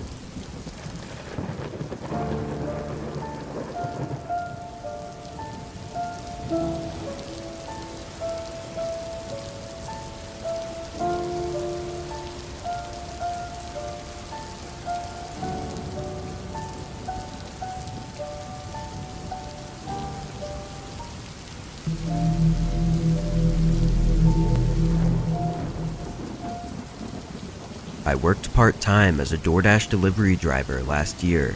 I had another job at a clothing store, but on certain days I would actually make more money doing deliveries due to more people ordering on specific days. So on those days I'd spend most of my night driving around. Doing this for almost 6 months at the time, I had gotten very familiar with it and it was kind of just second nature. To make things better, my town rarely had any traffic, even during rush hour. Anyways, it was a regular night of delivering, and I had just picked up a large order from a fancy restaurant and began making my way to the customer's house. Big, expensive orders are always the best ones to do. These orders pay more and really didn't take any extra effort compared to other deliveries, so it kind of just felt like a bonus. I pulled into the neighborhood of large homes, which made sense considering the size of the order and the fancy restaurant. It was a very foresty area, with most of the houses hidden behind long driveways that went into the trees. The customer's house wasn't too far into the neighborhood though, it was only a couple minutes down the road. Usually I'd park on the side of the street and walk up to the front door, but with driveways like these, I would obviously just go down them to get closer to the house since they were so far away. But as soon as I turned onto the driveway, I slammed on my brakes. There was a chain held up by 2 pillars on either side of the driveway, blocking the entrance. I'd seen these before, but I'd rarely ever see the chain actually connected. I figured they'd just forgotten to undo it, so I got out of my car and made my way over to the pillar on the right side. I immediately noticed there was a lock on it that required a key, preventing me from just removing it. I stood there annoyed, and looked down the driveway, but I couldn't even see the house from where I was, so I went back to my car and grabbed my phone to call the customer. A man answered after the first ring, and I explained that I was their DoorDash driver and that the chain was blocking the entrance to their driveway. He responded, saying that there was no easy way to unlock it right now, but the house wasn't very far down, so I shouldn't have to walk very far. I pretended to be nice and said okay and hung up. Typical rich family, I whispered to myself as I reached into the passenger seat to grab the large bag of food. I made sure to lock my car, then walked around the chain and down the path. About a minute into the walk, I started getting a little nervous. It was really dark, and they didn't have any lights on the side of their driveway. I still wasn't able to see the house yet either, which I thought was strange since they had told me that it wasn't a long walk. Then I heard crunching footsteps coming from the dark trees to the left of me. I stopped and stared at the direction they were coming from as they came closer and closer. I began to make out a figure of a man holding his hand up as if to say hello. who are you? I asked, trying to hide my shaky voice. The man joined me on the driveway and explained that he was the one I just talked to on the phone. I was still uncomfortable and asked what he was doing. He took a step forward, then began saying that the driveway took a sharp turn up ahead, and it was actually a shortcut to go through the trees, so he figured he'd meet me halfway since it was a long walk for me. I found this whole situation to be really strange, and he had said on the phone that it was a short walk, but now he was admitting that it was long. It just didn't add up. The man stood a few feet away from me and held his hand out for the bag. I hesitantly stepped towards him and handed him the food. He thanked me and turned around to head back the way he came, but then he stopped and turned to face me again. I forgot to bring your cash tip, He said, looking me in the eyes. Something about the way he said it made me extremely uncomfortable, so I said don't worry about it and started walking back down the driveway to my car. It's just a quick walk through here. If you want to come with me, I can drive you back to your car once I give you your tip. I didn't respond and began walking faster down the dark driveway. A few seconds later, I heard leaves crunching as the man walked back into the trees. I was just glad he didn't try to follow me. Once I got back to my car, I drove off quickly and ended my deliveries for the night. When I made it home, I reported it to the police just in case, and an operator said they would send an officer down to talk to the owners of the house. I still get chills thinking about the whole situation, mainly because I got a call a couple hours later from an officer explaining that he talked to the residents living in the house, but they had no idea what he was talking about, as they didn't order anything for delivery. I don't know if the residents were lying or not, but either way, it was a very disturbing experience and has made me a lot more cautious when doing deliveries at night.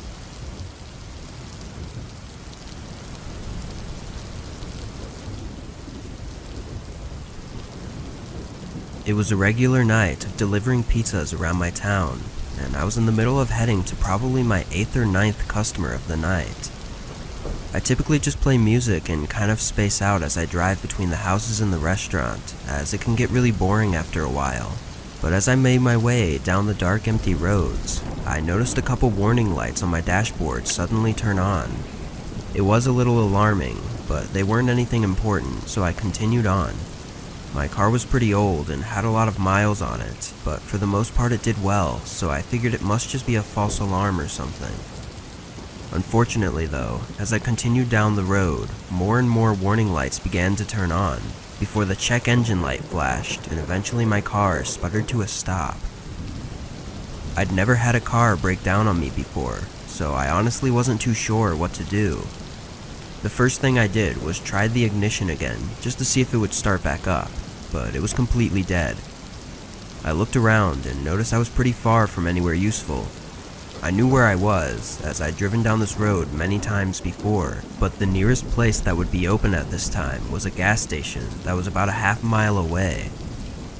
So I called the customer and let them know about my situation, and then I called my work and let them know as well. My manager basically said to not worry about delivering the pizza, and to just figure out my car situation and then head home for the night. That actually gave me a bit of relief, knowing that I didn't have to worry about work anymore, but I still wasn't really sure what to do. I ended up calling my brother, who lived about 40 minutes away, but he was the only person that I knew would still be awake at this time.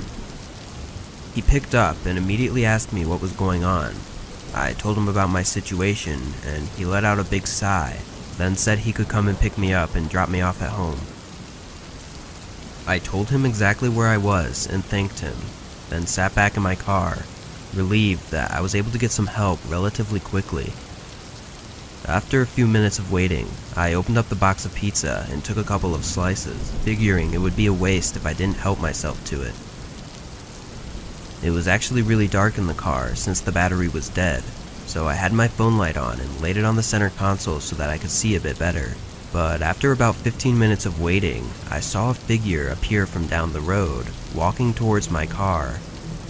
I felt pretty vulnerable in my position, so I turned my phone light off and hoped that when they passed by, they wouldn't even notice that I was there. Though once they got a few feet from my car, they slowed down and began looking at my car as if they were inspecting it or something. Then the man came up to my window and knocked, as if he wanted me to roll it down.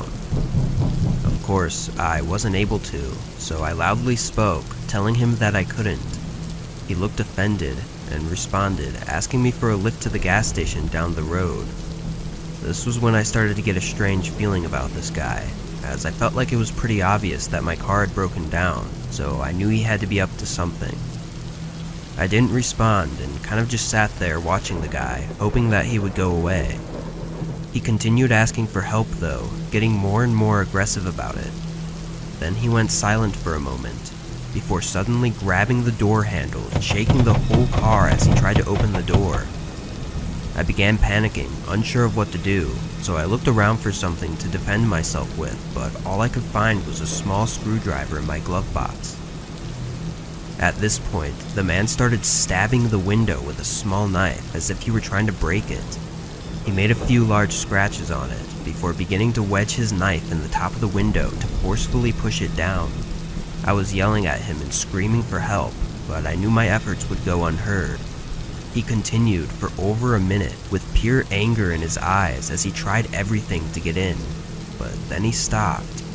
He stood there for a moment, silent and breathing heavily. He pushed his face against the window and stared at me with rage and disgust, then smashed his fist into the door one last time before running back down the road into the darkness. When my brother arrived, I showed him the scratches and dents on my door, and we left in a hurry, calling the police on the way to my house. I'd never feared for my life as much as I did on that stranded road, but the one thing I can't get out of my mind ever since then was the look in the man's eyes as he stared at me through the window. It felt as though I was just inches away from a monster, eager to perform a brutal and horrible attack on me as I sat there alone and helpless.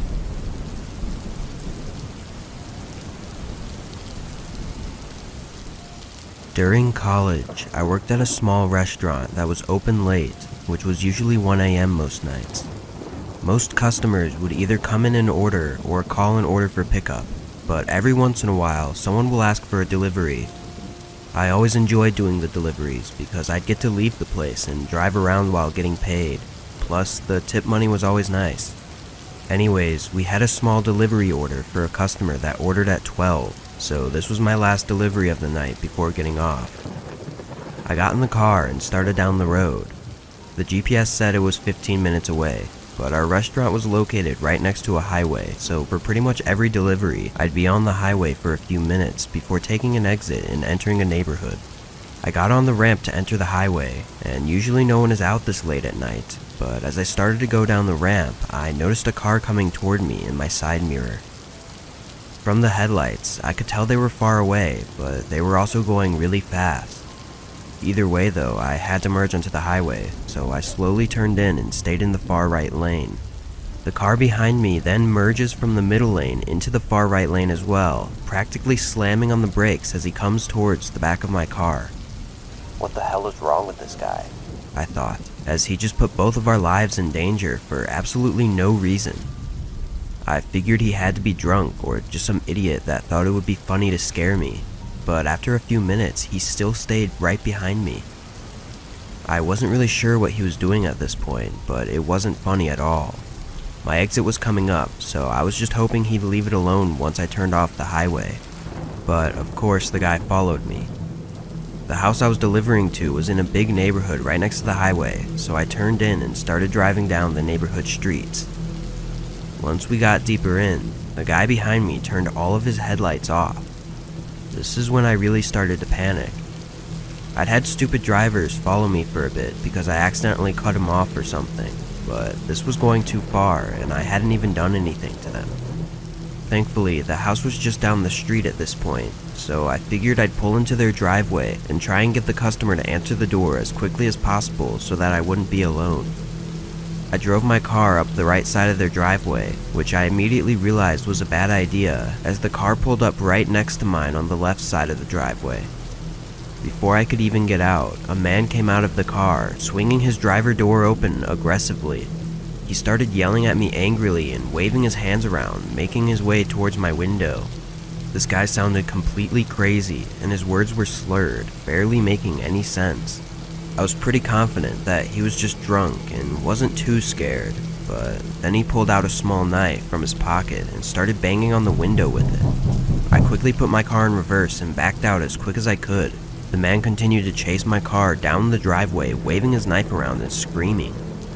I drove a few blocks down, then pulled over next to a random house and called the customer that I was supposed to deliver to. They picked up immediately and asked me if I was okay.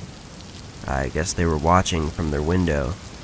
I told them I was fine and asked if the guy was still there, but thankfully he had left and I was able to get them their food.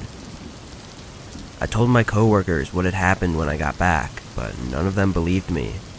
Honestly, I don't blame them though, because it was just a crazy situation and it really didn't make much sense. I'm not sure what that guy wanted, but I know it definitely could have ended much worse than it had.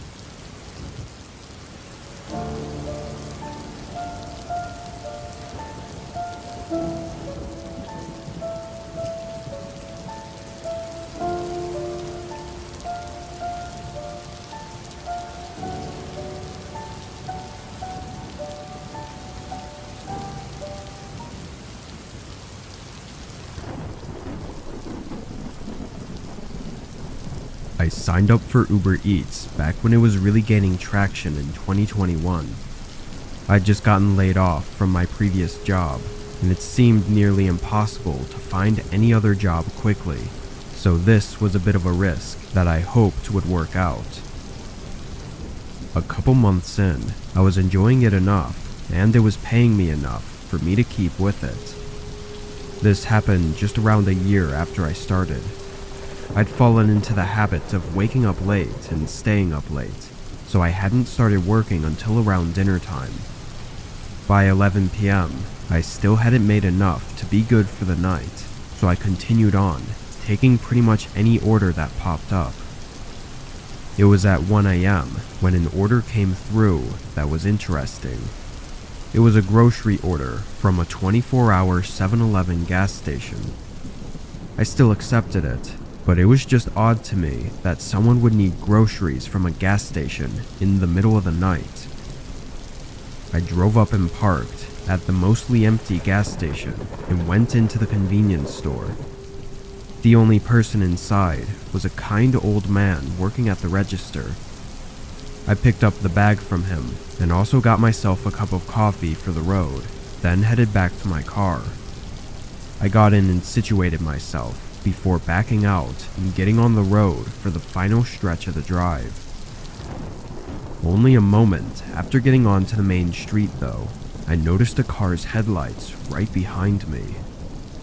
Mind you, this was very late and almost no cars were out, so I was sure I would have seen them before they were so close. After some thinking, I thought they must have been at the gas station, maybe parked on the side of the building, and pulled out as soon as I did. I drove along this same road for a while, reaching the edge of town, when I suddenly felt something wrong with my car. It was way bumpier than usual, and a loud kind of scraping sound was coming from the right side. After a minute from noticing this, it became a lot worse. so bad that I had to pull off to the side before the car would break down in the road. I parked on the shoulder with woods on either side of me, but in the mirror, I saw the headlights of that same car slowing down and pulling in right behind me. Unsure what was going on, I decided to get out quickly and see what the problem was. I didn't know if the car behind me was going to try and help me out, or if they had something else in mind, but I knew I couldn't go anywhere until I figured this out. I ran around to the other side of my car and quickly noticed the problem. My right tire was completely flattened, which was crazy. I hadn't run over anything, and usually flat tires happen gradually, not so suddenly like this. I took a closer look, seeing a gash right on the side of the tire that didn't look natural at all. Then I heard a door open from the car behind me. A man stepped out and waved at me. I'm okay, thank you. I called out, trying to get them to leave before even approaching, especially after realizing this was all really sketchy. But the man kept walking toward me. Once he got maybe 10 feet away, I could see him more clearly. He was older, with long gray and black hair and a bushy, untamed beard. He wore basic clothes, jeans and a hoodie, but they were covered in stains and grime. He came up next to my car and asked if he could help me out, showing a large smile. I said again that I was okay, but he only laughed, looking at my tire and back at me. A few seconds of awkward silence passed as the man held his smile before I lied and said I had a friend on his way to pick me up. Now, having rejected his help 3 times, the man's smile gradually fell into a straight face. He turned his body toward the car and very unnaturally looked around. This is when I got the immediate rush through my body to get away from this man, and I only had one option to do so. I bolted off the road and into the tree line, hearing the man follow me into the pitch-black woods. It only lasted for a few seconds before I lost him. After that, I didn't go very far at all, still able to see the headlights on the road, and I could make out the man's figure moving around by the cars. A few minutes later, he got in his car and left. By now, I'd had enough time to pretty much figure out that this was all a setup from the Uber Eats order, having been followed from the gas station where he likely slashed my tire. However, I didn't think it would be so easy to catch him. His full name and everything on the app turned out to be real. I guess he didn't think that we would have tied it all back to the Uber Eats order. That being said, the punishment wasn't very harsh because he didn't harm me. He only stole some things from my car. Though I'm sure that if I had stayed there on the road, I might not even be here to share this story.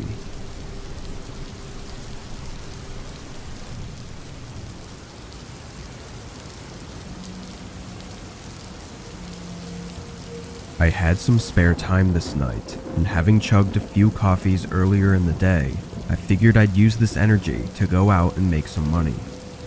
I was delivering for DoorDash, cruising on the highway to my next delivery. It was super late, the roads were empty, and the night was very peaceful, basically every delivery driver's dream. On my way there though, my phone started buzzing. It was the customer calling me, but before I had a chance to answer it, they hung up. Since it only rang for a couple seconds, I thought it must have been an accident, but in case not, I redialed their number. It rang for a while, but they didn't answer. I shook my head and blew it off, not thinking about it for the rest of the drive. I got off the highway and drove into the neighborhood. It was a very regular street with average houses. When I got up to the house my delivery was for, I parked right in the driveway and started walking up to their porch.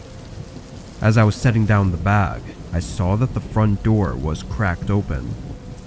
I didn't know if it was meant for me or not, so I just lightly knocked on the door and called out that I was dropping off their food.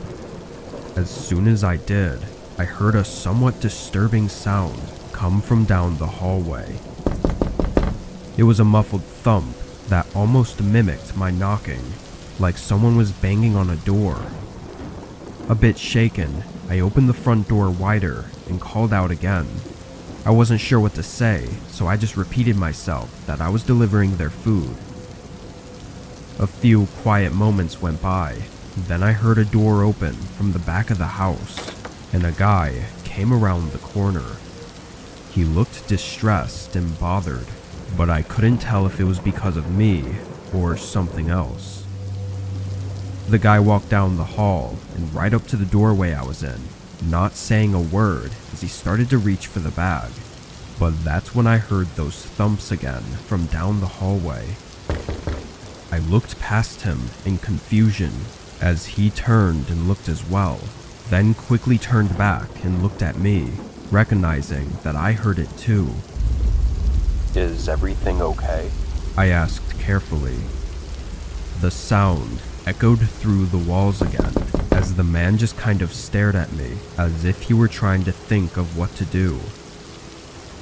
Why don't you bring the food inside for me? He said, almost in a demanding tone. Nervously, I picked up the bag, but quickly realized how terrible of an idea this was. I felt threatened, like I had to follow him, but I also had a feeling that if I did, I wouldn't be making it out of there. In my hesitation, the guy's face showed he was even more bothered, angry even. He then reached out and grabbed the food right from my hands, then slammed the door in my face. Stunned, I stood there and listened as his footsteps went down the hallway and the thumping stopped. I couldn't do anything else at this point, so I hurried off the porch and got in my car. I ended my DoorDash after that one and ended up reporting the really disturbing scenario to the police. I think what ended up making me report it was that the man tried to get me to go inside his house. If not for that, I may have not felt there was enough evidence to get me to do anything. Unfortunately though, police informed me hours later that the man declined that anyone else was there and declined their request to search his home. At that point, there was nothing left to do other than speculate. I believed there was something truly horrible going on, and he was possibly ready to do the same to me, but I don't think we'll ever know for sure.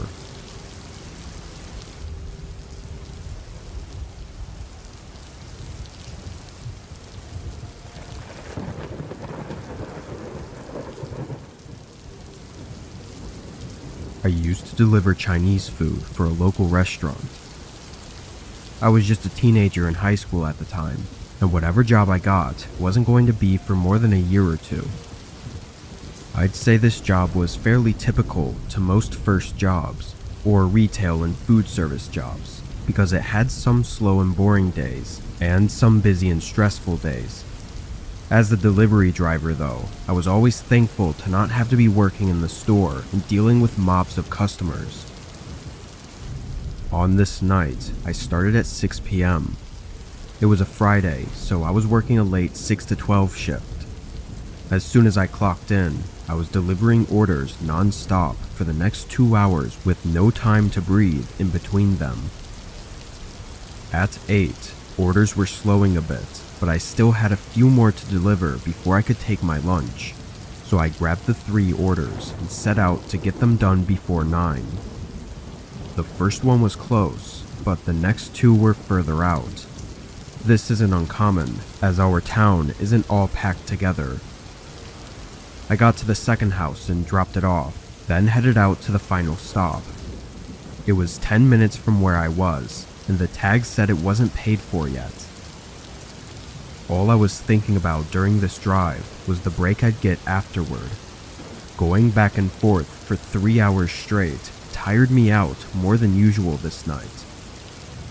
I pulled into the neighborhood and followed the GPS until I got to a back portion where the whole atmosphere quickly changed. I turned down a thin road of cracked pavement and potholes with barely visible small houses on the side, covered by the thick bushes and unkempt lawns. When the GPS told me I'd arrived, I stopped the car but didn't see a house. I turned my brights on, and ever so faintly, I could see the outline of a small house pretty far from the road I was on. I then looked at the grass leading up to it and realized there was actually a driveway. It was just engulfed in vines and tall grass. I would never have seen it if I hadn't seen the house first. Knowing I would be unable to even drive on it, I put the car in park and got out with the bag, then began to walk through the overgrown driveway. I couldn't believe how awful it was to walk through, and I couldn't imagine anyone letting their driveway get to this point. Getting closer though, I could see more of the house. It was very small, kind of like a trailer home, and looked to be in a matching condition to the driveway. Vines growing over the windows, and bushes covering every inch of the nearly decaying house. As I made my way up to the front door, I knew something was wrong. I knew it in my gut and in my head, but I was just some kid with a first job that was scared to lose it, so I felt like I had to do my job, which was to deliver the order to this address.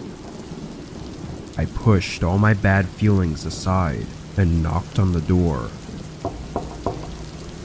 Right away, I heard footsteps coming up to the door. It opened, revealing a young lady behind it. At first, in the dim lighting, she looked very normal, and I felt a huge relief. But it only took a few more seconds to realize that her normal look was eerily out of place. With the house in this condition, there was no way she could be so well dressed and taken care of. As these thoughts scrambled through my head, she opened the screen door and said in a creepily calm tone, "Come in." Everything hit me in that moment as I stumbled back a few steps and decided that I needed to leave right away. I turned around, and only a second after beginning to leave, I heard a thud from the side of the house. I looked over, seeing two men running out from behind the house and sprinting through the bushes toward me. I dropped everything and started running.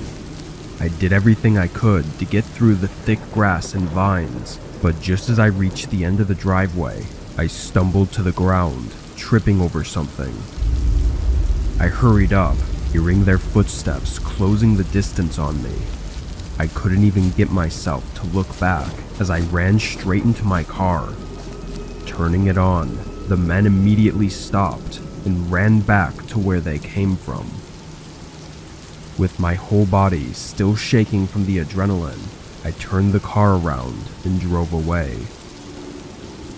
Of course, I let my boss know what happened, and he urged me to call the police and report it.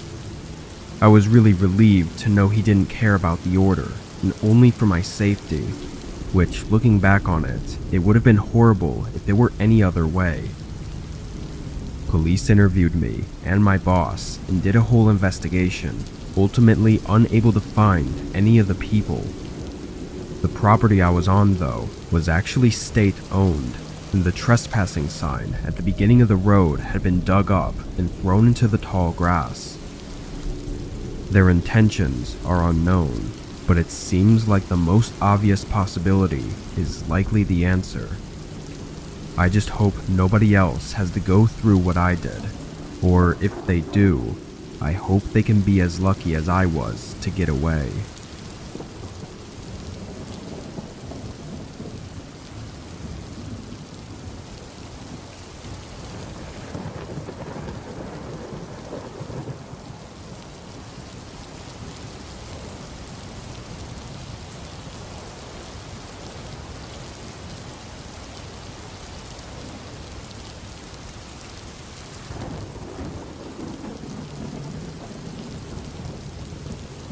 I picked up my first job this year as a delivery driver for Pizza Hut.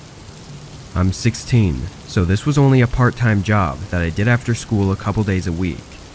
I chose Pizza Hut though because it's not that busy nowadays, and I didn't want to have a job I was stressing out all the time at. The first months passed with nothing of interest.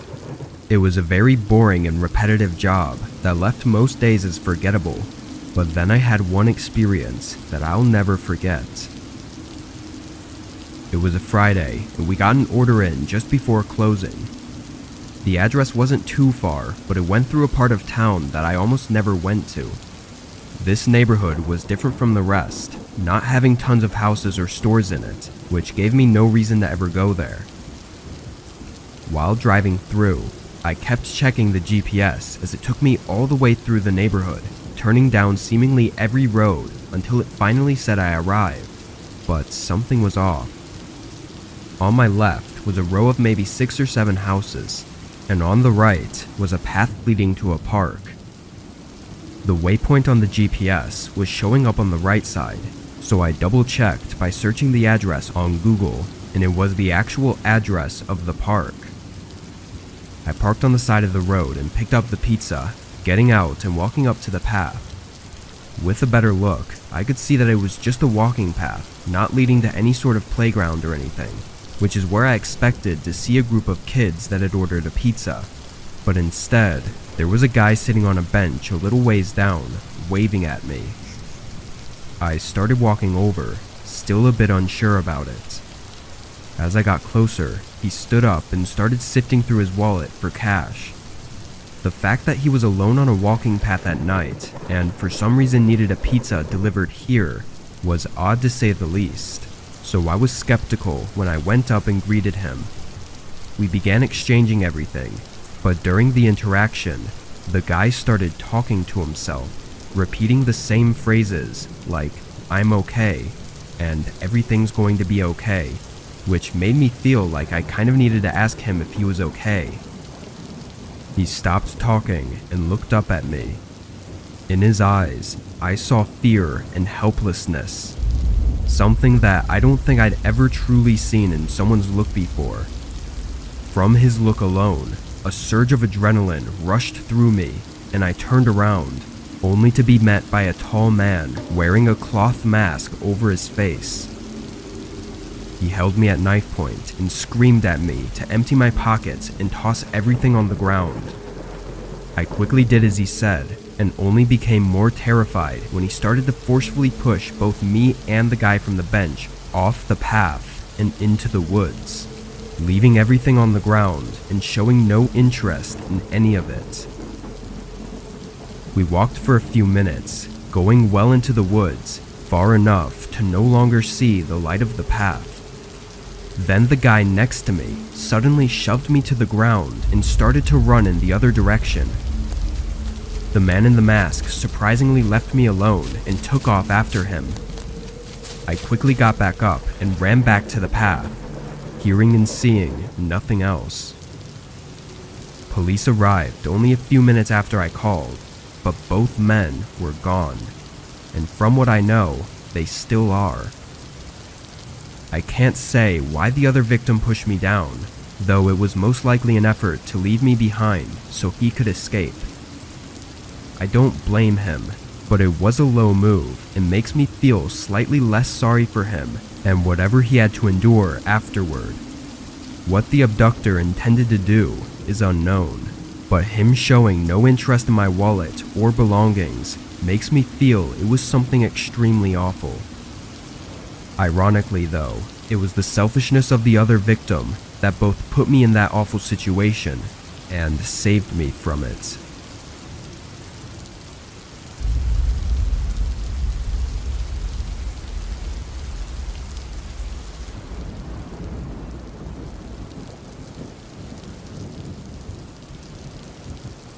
I was driving a long route to deliver the last pizza for the night.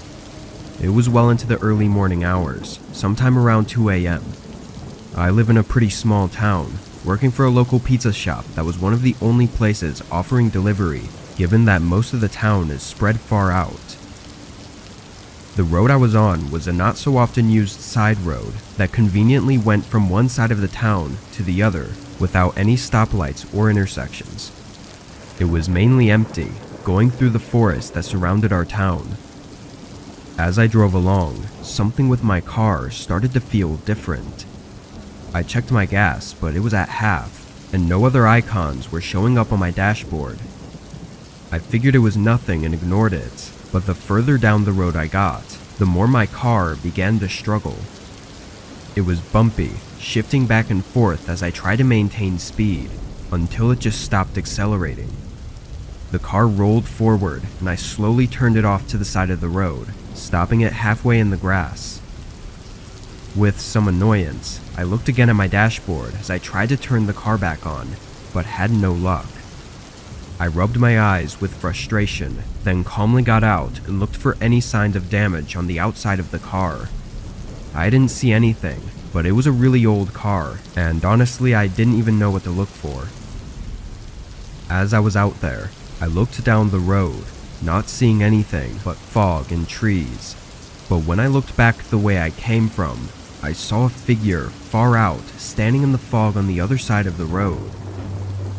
I got back in my car and called up one of my coworkers, who was also a friend of mine, and asked if he could do me a favor and pick me up. He agreed, though it wouldn't be for another 30 minutes. I thanked him, then called the customer to let them know my situation and apologized for the inconvenience. They were nice about it, so all I was left to do was sit back and wait. After a second, I remembered that figure that I'd seen, so I checked my mirrors, but saw nothing. I didn't see anybody on the side of the road or by the trees, although it was really dark and foggy. I sat back again and opened the box of pizza, grabbing a slice for myself while I waited. Over time though, an eerie feeling continued to grow on me. Being out on this empty road with very limited vision just started to freak me out. I could only see a few feet into the forest before it was complete darkness, and the fog on the road seemed to only get more dense as time went on. I waited for 30 minutes, keeping my eyes open the whole time and checking the mirrors. But then I heard something. Footsteps, getting more noticeable as the sound came closer, coming from the darkness within the forest. I stared at the empty fog, seeing a man appear near one of the trees. He walked directly up to my car, knocking on the window and sending a friendly smile at me. Sorry, I can't roll the window down, I said through the glass, not really sure what else to say. The man said nothing, but then casually tried to open the door before walking around to the back. I looked in the mirror as he stood by the trunk, seeming like he was trying to hide for a second as he shifted around with something in his hands. And it was just then that headlights came through the fog from down the road. The man watched as the car slowed down and started to pull in behind me. Then he ran into the forest, losing my sight in the fog. My friend seemed to have noticed the man as well, because he was very cautious about approaching my car. We ended up leaving my car behind, and it was on the ride back with my friend that he told me the man was holding a gun before he ran into the forest. We called the police and had a tow truck pick up the car, which happened to have been broken into and looted. It turned out that the gas meter was stuck in the middle, and it was actually an empty tank. But concerning the man, there's been nothing on it. I don't know what he was trying to do. I mean, he obviously robbed the car, but what would he have done to me if he had tried to while I was inside? And why was he out there on that empty road in the middle of the night anyway? All I can say is that if my friend hadn't shown up when he did, I'm pretty sure I would have never been seen again.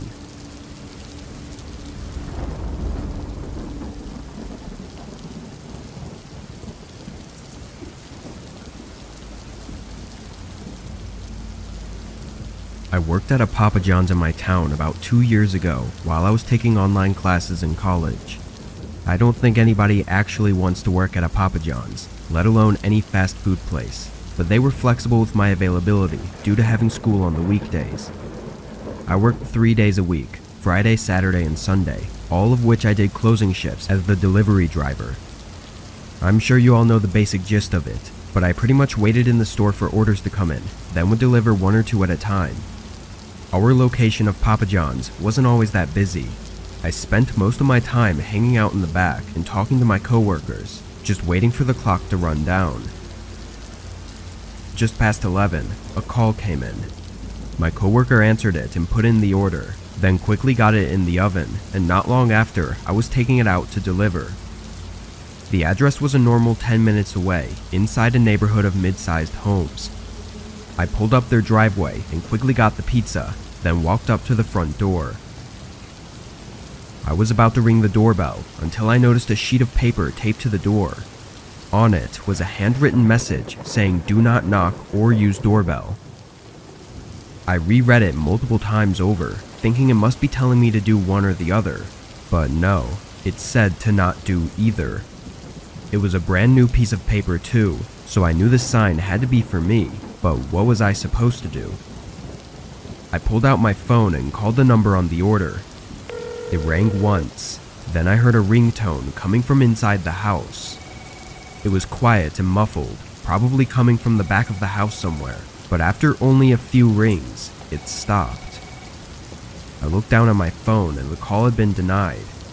Strangely though, I didn't hear anyone or see any movement in the windows.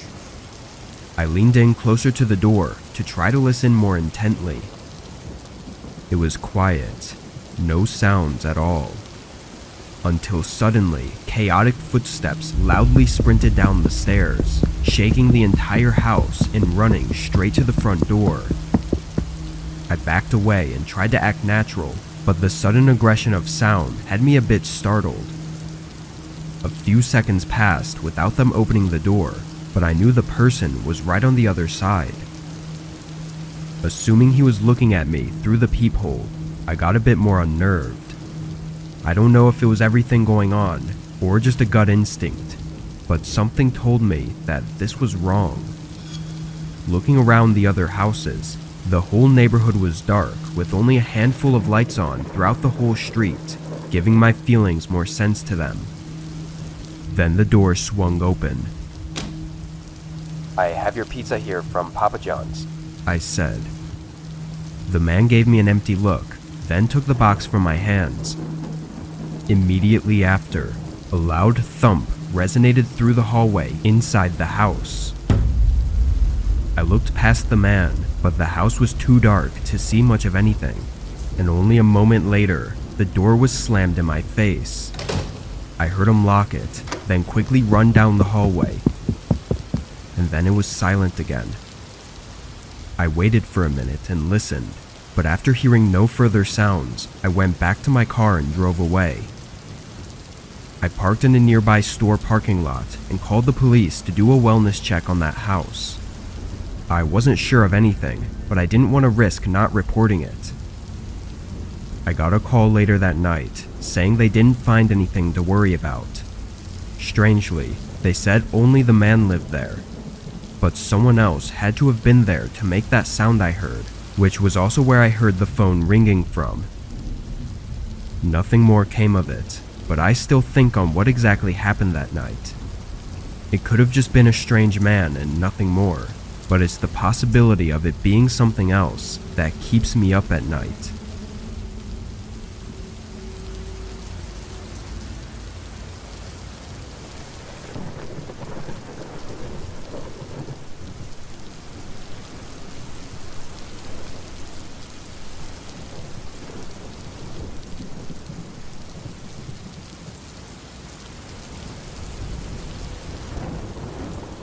I was driving my delivery van back from a small out-of-town delivery one night.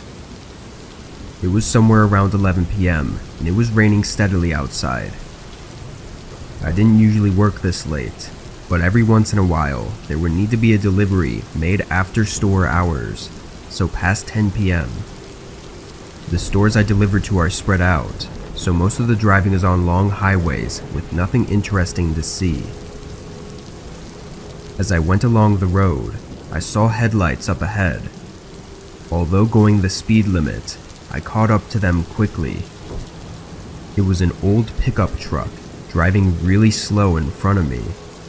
It was as if they were scared of slipping on the wet road, but they were going way too slow for it to be practical. After a minute, I was getting impatient and started looking for a chance to go around them. I sped up a little bit, putting on my turn signal so they knew what I was doing, but just before I made my move, their truck suddenly lost control and ran off the road.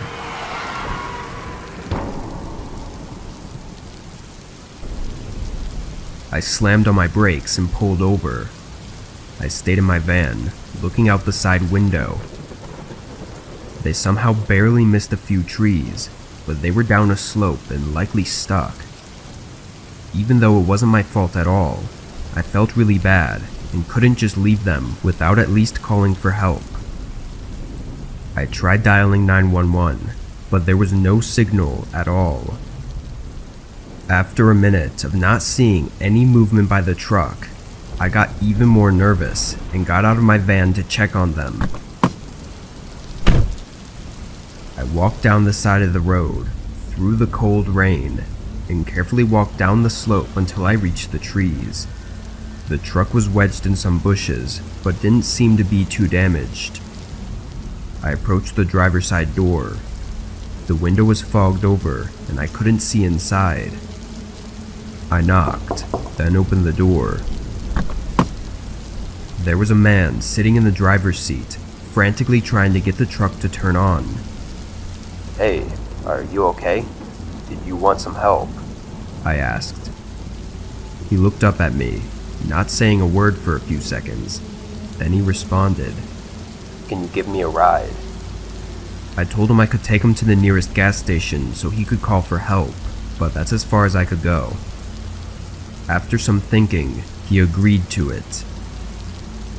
He stepped out and I led the way back to my van. Despite the rain, he walked slowly and seemed to watch my every move. Every time I looked back, he was just looking me in the eyes until I turned my head away. It creeped me out, but maybe he was just trying to make sure that I wasn't creepy myself. We both got inside and I started driving. I really didn't know how close the nearest gas station was, but I was sure it had to be at most 50 to 60 miles out. The first few minutes I tried to make some small talk, but the man didn't really respond. I thought maybe his head was hurting from the crash, but either way, it made things really awkward. Every once in a while, I'd look over and the man would be staring at me, not smiling or frowning, just staring. I was starting to wonder who this man was that I picked up. I felt like any normal person would be grateful for my help after getting stranded in the middle of nowhere. Thankfully, not long into the drive, I saw the lights of a small town up ahead. But as we got closer, the man only started acting more strange. He was looking around a lot, both inside the car and outside the windows. When I pulled into the gas station, I parked the van and asked if he needed help with anything else. He didn't answer, but I felt tension as if he was contemplating something.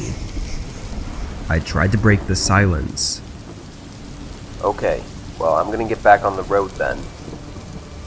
The man took one more look around, then suddenly forced his body over, shoving me against the door aggressively. He started punching me as I opened the door and tried to get out, but just then, the passenger door swung open and the man was pulled away from me. I was trying to catch my breath, still not sure what happened, until I got out of the van. There were 2 police cars and some officers holding the man down. They denied giving me all the details, but apparently the man was running away from a serious crime in a stolen truck. Once an officer found the truck crashed on the side of the road, they called in to have some other officers stake out at the gas station and wait for him.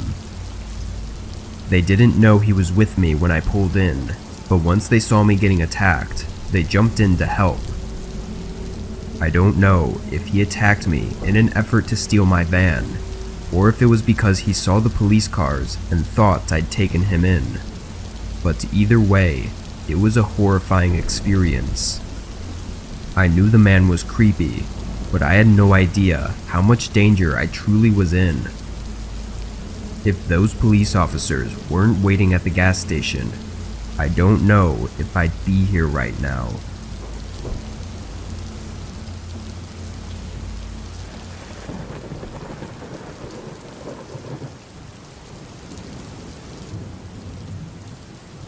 This happened to me last year. I worked at a gas station, which I know is very typical for these sorts of things, but when you actually work there, you never really expect anything to happen to you. This night, it was raining outside. Not too heavily, but enough to make it uncomfortable to be outside without any sort of covering. In weather like this, there's a lot less people coming into the convenience store to grab snacks or pay for gas with cash, so my job is to just be there. I'd occasionally walk around the store to stretch my legs and stay awake, but I'd spend most of my time on my phone. As I was looking through my social media feeds, I suddenly heard a strange noise coming from outside. It sounded like someone was tapping on the glass door. I looked up from my phone and saw a figure standing outside in the rain. It was a man, his face hidden by the hood of his jacket. I waved, showing he could just walk in and that the door wasn't locked. He didn't move though. He just kept tapping on the door as if he didn't see me. I walked over and pulled the door open, greeting him. He didn't look at me, but walked right past me and over to the counter. It was almost comical in my head how oblivious this guy was. I went back around the counter and the man asked for a pack of cigarettes, then paid with cash.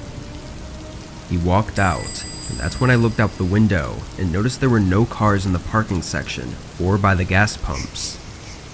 The man walked off until he reached the road, then continued walking along the shoulder, through the rain like it was nothing.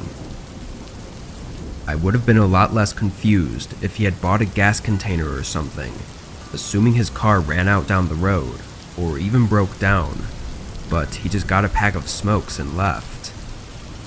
With nothing better to do, that's all I thought about over the next hour. It was just such an odd thing. I came to no further sensible conclusions though, and ended up stocking some items to continue passing the time. While doing so, I heard someone tapping on the door again. I walked around the aisle and saw that same man standing outside. I walked over and opened the door. Are you alright? I asked. He didn't respond. You can borrow the phone if you need. I said, trying to offer any assistance. Down the road, he said. I peeked my head out and tried looking, but saw nothing in the distance. But then my gaze fell on a gas container sitting by one of the pumps. He pointed at it and said help, which was when I realized he probably didn't speak much English. I said sure and walked out to the pump with him. He handed me a credit card and I started pumping the gas into the container.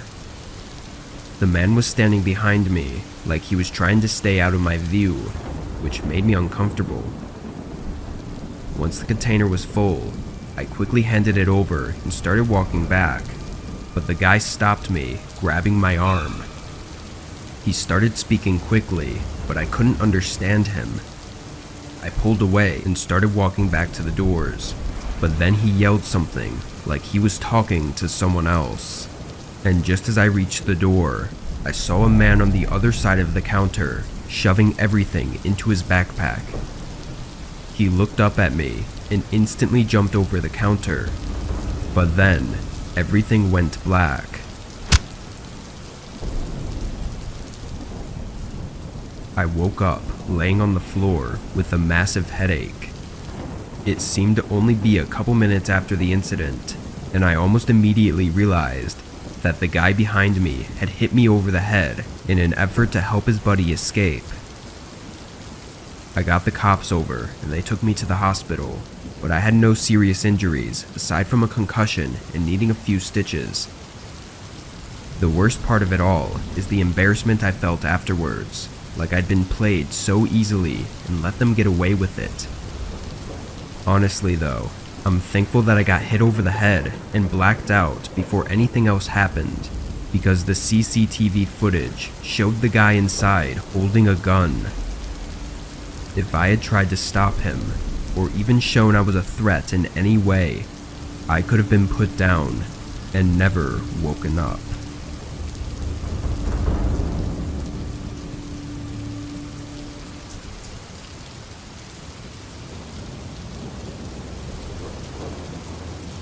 My roommate was out of the house for the week, so I had the place to myself. It was spring break, so my college classes were out too. I had no plans, and really nothing I needed to do. On Monday, I was basically trapped inside due to a huge storm blowing through our city. This was common around this time of year, but it still always seems worse every time it happens. The trees looked like they were gonna blow away, and the house would shake and creak non-stop. Knowing I wouldn't be able to sleep, I decided to just stay up. I turned on the Xbox and started up one of my video games. I played for well over an hour, probably until 11 o'clock, when the doorbell rang. I paused the game and got up, but then I remembered the whole storm and everything. Who would be outside right now? I went over to the front door and looked through the peephole. Nothing. I opened the door. The wind and water hit me right away, but when I looked around, I didn't see anyone. I closed the door and thought maybe the wind had somehow rang the doorbell. I don't know, it sounds dumb now, but what was I supposed to think?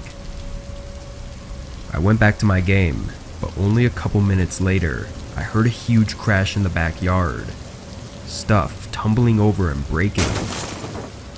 I immediately knew it was our patio furniture and ran over to the back door. Everything was scattered around the yard, blowing around in the wind. I quickly put on my shoes and went outside. I started pushing each piece of the furniture up against the back of the house. The wind was so heavy, it would even hurt sometimes when the water would hit my face.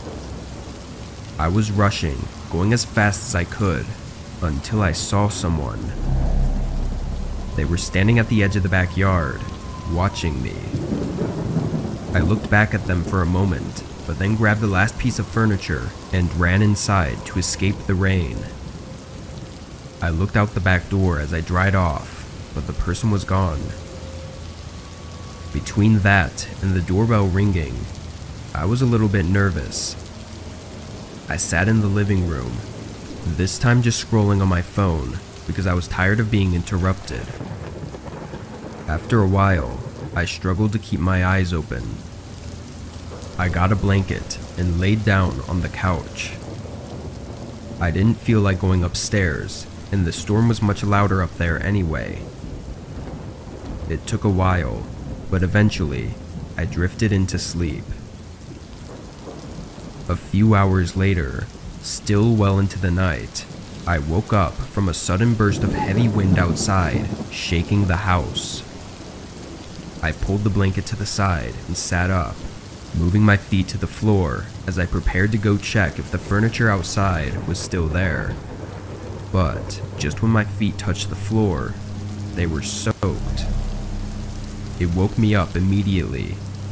I looked down and saw a puddle on the ground right next to the couch. Then I saw another and another, leading in a line across the floor. Inside the puddles were faint, muddy shoe prints. I stood up and ran to the corner of the room, heart beating rapidly in my chest. After a minute of hearing nothing but the wind outside, I slowly followed the shoe prints. They led all throughout the house, upstairs and downstairs, but I could clearly tell that they entered through the back door, which I had stupidly forgotten to lock in the rush of getting out of the rain. I locked it and pulled my phone out to call 911, but then the thought crept into my mind, what if they're still inside? I stayed quiet and moved into the corner of the house where I felt the most hidden, then called. I waited in silence for them to arrive. When they did, they took a look around, seeing everything I saw, but nothing more. They told me it seemed like a personal attack though, because nothing was missing and they were clearly focused on my house in particular. However, they walked right up to me while I was sleeping and seemingly did nothing but watch me, which is super creepy, but doesn't make much sense. If they wanted to do something to me, they would've at that moment. After some thought, this had led me to believe that whoever it was had actually come for my roommate. They saw me, then looked around the whole house, and then left, doing absolutely nothing. So if this was a personal attack, and my roommate was there, I think things may have gone a lot worse than they had.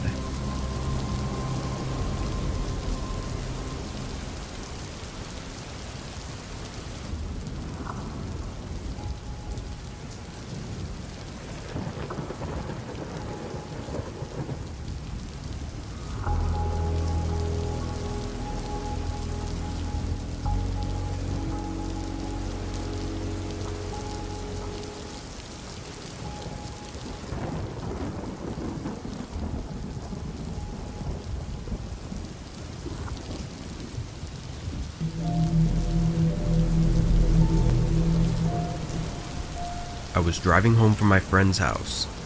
It was late, I don't know exactly the time, but if I had to guess it was probably 2 or 3 a.m.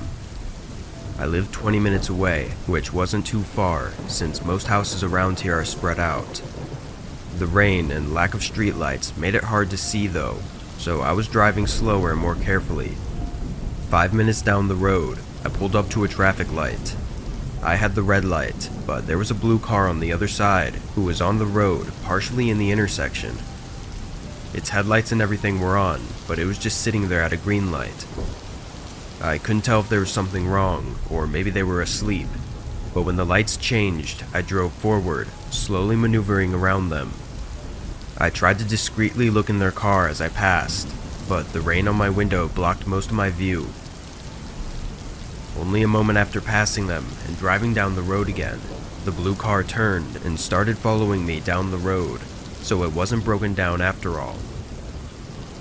I kept my eye on the mirrors. I wouldn't consider myself a paranoid person, but the situation felt staged. Another minute down the road, the car's headlights started getting brighter in my mirrors as they pulled their car closer to what felt like just a couple of feet from my back bumper. In weather like this, that made me really uncomfortable. I looked back at the road, but saw a small light pop up on my dashboard. It was a signal that one of my tires was low on air. A common signal, but it felt like an odd time for it just to pop up, given the situation. I looked back in my mirrors, seeing the car still tailing me. They were so close, their headlights almost made it hard to even see the actual car. I was just 4 or 5 minutes away from home, nearing the entrance to the neighborhood, when my dashboard started flickering a new signal.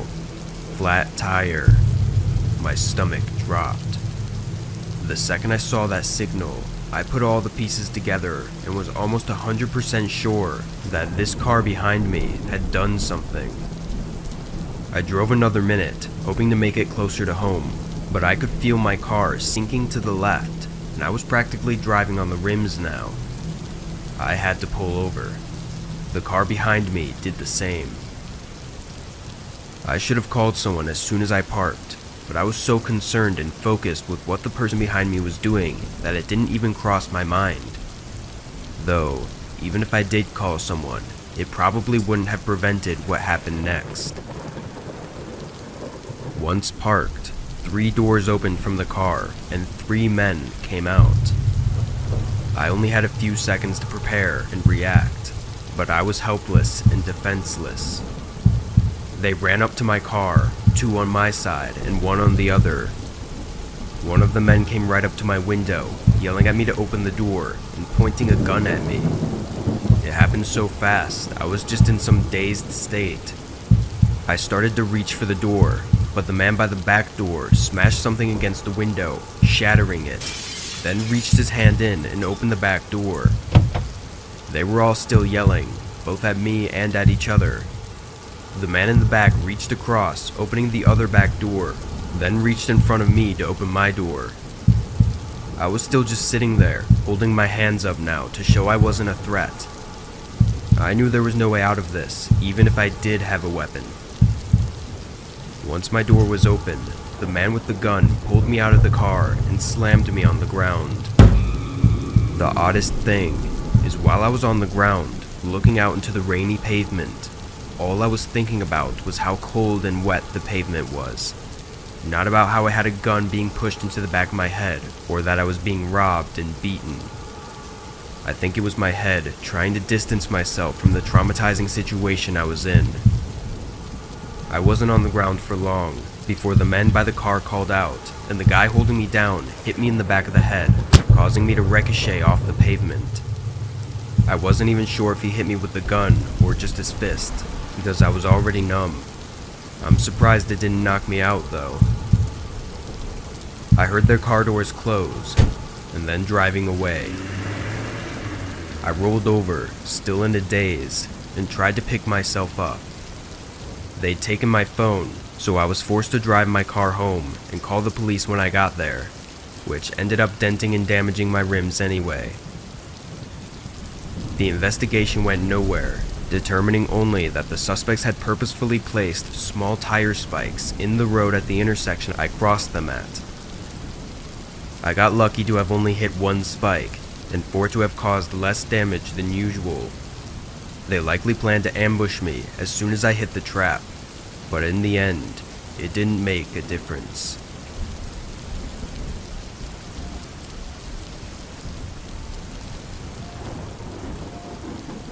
I'm 24, and I lived alone with my dog, Bear, in a cozy townhome up until 3 months ago. I moved in when I turned 22, having a decent enough job. I loved the home, being the first place I'd ever rented for myself, but 2 years of happy living was ruined by this one night. It was gloomy outside and raining quite a lot. It was my day off, so I was sitting on a chair in my living room, scrolling on my phone. It was 8 p.m., which was just an hour before I usually went to bed. Bear had been sitting by the back door for a while, looking outside. He started whining and ran up to me, which was his way of communicating to me that he needed to go outside. I got up and let him out, then closed the door and stood in the kitchen. While it was just a townhome, there was a small fence separating the backyards, so I didn't have to worry about Bear running away or anything. Also, I should mention that Bear isn't a large dog at all. He's just fluffy and small, like a teddy bear. Not long, maybe 15 or 20 seconds after I let him outside, I heard him whimper and bark. It was very clearly a cowering bark, like he was running away from something.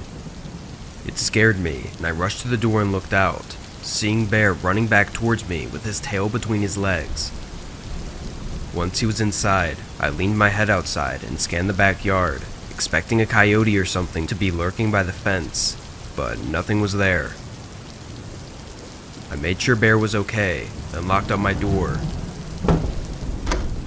He never does anything like that, so that made me really worried for him. I let him sit on my lap for the rest of the night. Through the next 30 minutes, he was constantly perking his head up and staring at the windows and doors, a different one each time. Then, after 45 minutes of sitting there, Bear turned his head and stared at the window behind me, lowering his ears and growling. Bear? I said. turning to look where he was looking, and right in the window, just a couple feet from us, was a man staring back at me. He was almost right up against the glass. I jumped up and screamed. Stepping backwards, the man sprinted away down the side of the house. Bear started barking again from the sudden chaos. I closed the blinds and checked all of the others, making sure they were closed as well. From the quick glimpse I got, I didn't recognize the man. I didn't know who he was, or what he was doing here, or why he was staring at me. I tried to listen for any more indications that he was still around, but the rain outside was too loud, covering up any possible sounds. Bear seemed calmer though, so I stayed up for a while longer just to be safe, then went upstairs and had Bear sleep in my room with me. It took a long time for me to fall asleep, having a lot on my mind, but after an hour or so, I slowly dozed off. When I woke, Bear was standing up right by the bedroom door, staring at it. This was a freaky thing to see, waking up in the middle of the night, but not even seconds later, I heard something below me. A man talking. And not long after, a man on the other side of the house talking back. Their footsteps were loud, and they didn't even seem to be whispering either. It was like they didn't care if I knew that they were inside my home. My bedroom door was locked, but I had nowhere else to go. I went over to Bear quietly, trying to keep him calm, then picked him up and went over to the corner of my room, behind the bed. It took me a while to realize, but then it struck me that I hadn't heard any noises at all in the past minute. No steps or voices. This was when I took my phone out and called the police, whispering as softly as I could. As I told them my address, Bear started a low growl, then began barking and whining as two sets of footsteps started making their way up the stairs. I begged for the operator to send someone immediately. The two men started talking to each other again, but it was hard to make out their words. Hey, we just want to talk. We're not here to hurt you. I screamed, saying I called the cops and for them to leave. I was panicking, not knowing what else to do. There was a pause afterwards. We're here to help you, one of the men said. I didn't respond as I was busy trying to muffle my crying. Open the door. It got quiet again. I could only hear them breathing behind the door for what felt like a whole minute, before one of them walked back down the stairs. I couldn't tell where they went downstairs, or if they'd left or not, but I was sure that it was just one set of footsteps that left the bedroom door. It was so quiet though, and I couldn't hear any breathing. In the far distance, the soft sound of sirens started to get louder. A sense of safety was finally coming back. Once the sirens got closer, I heard footsteps running out of the house downstairs, but now I was unsure of where the other man was. It seemed really unlikely for him to be by my door still, but I could swear I never heard him leave. I waited for the police to pull up and make their way inside. I heard them searching downstairs, then slowly make their way upstairs and knock on my door. I almost didn't want to answer, still thinking that other man had to be somewhere nearby. When I opened the door though, it was just an officer.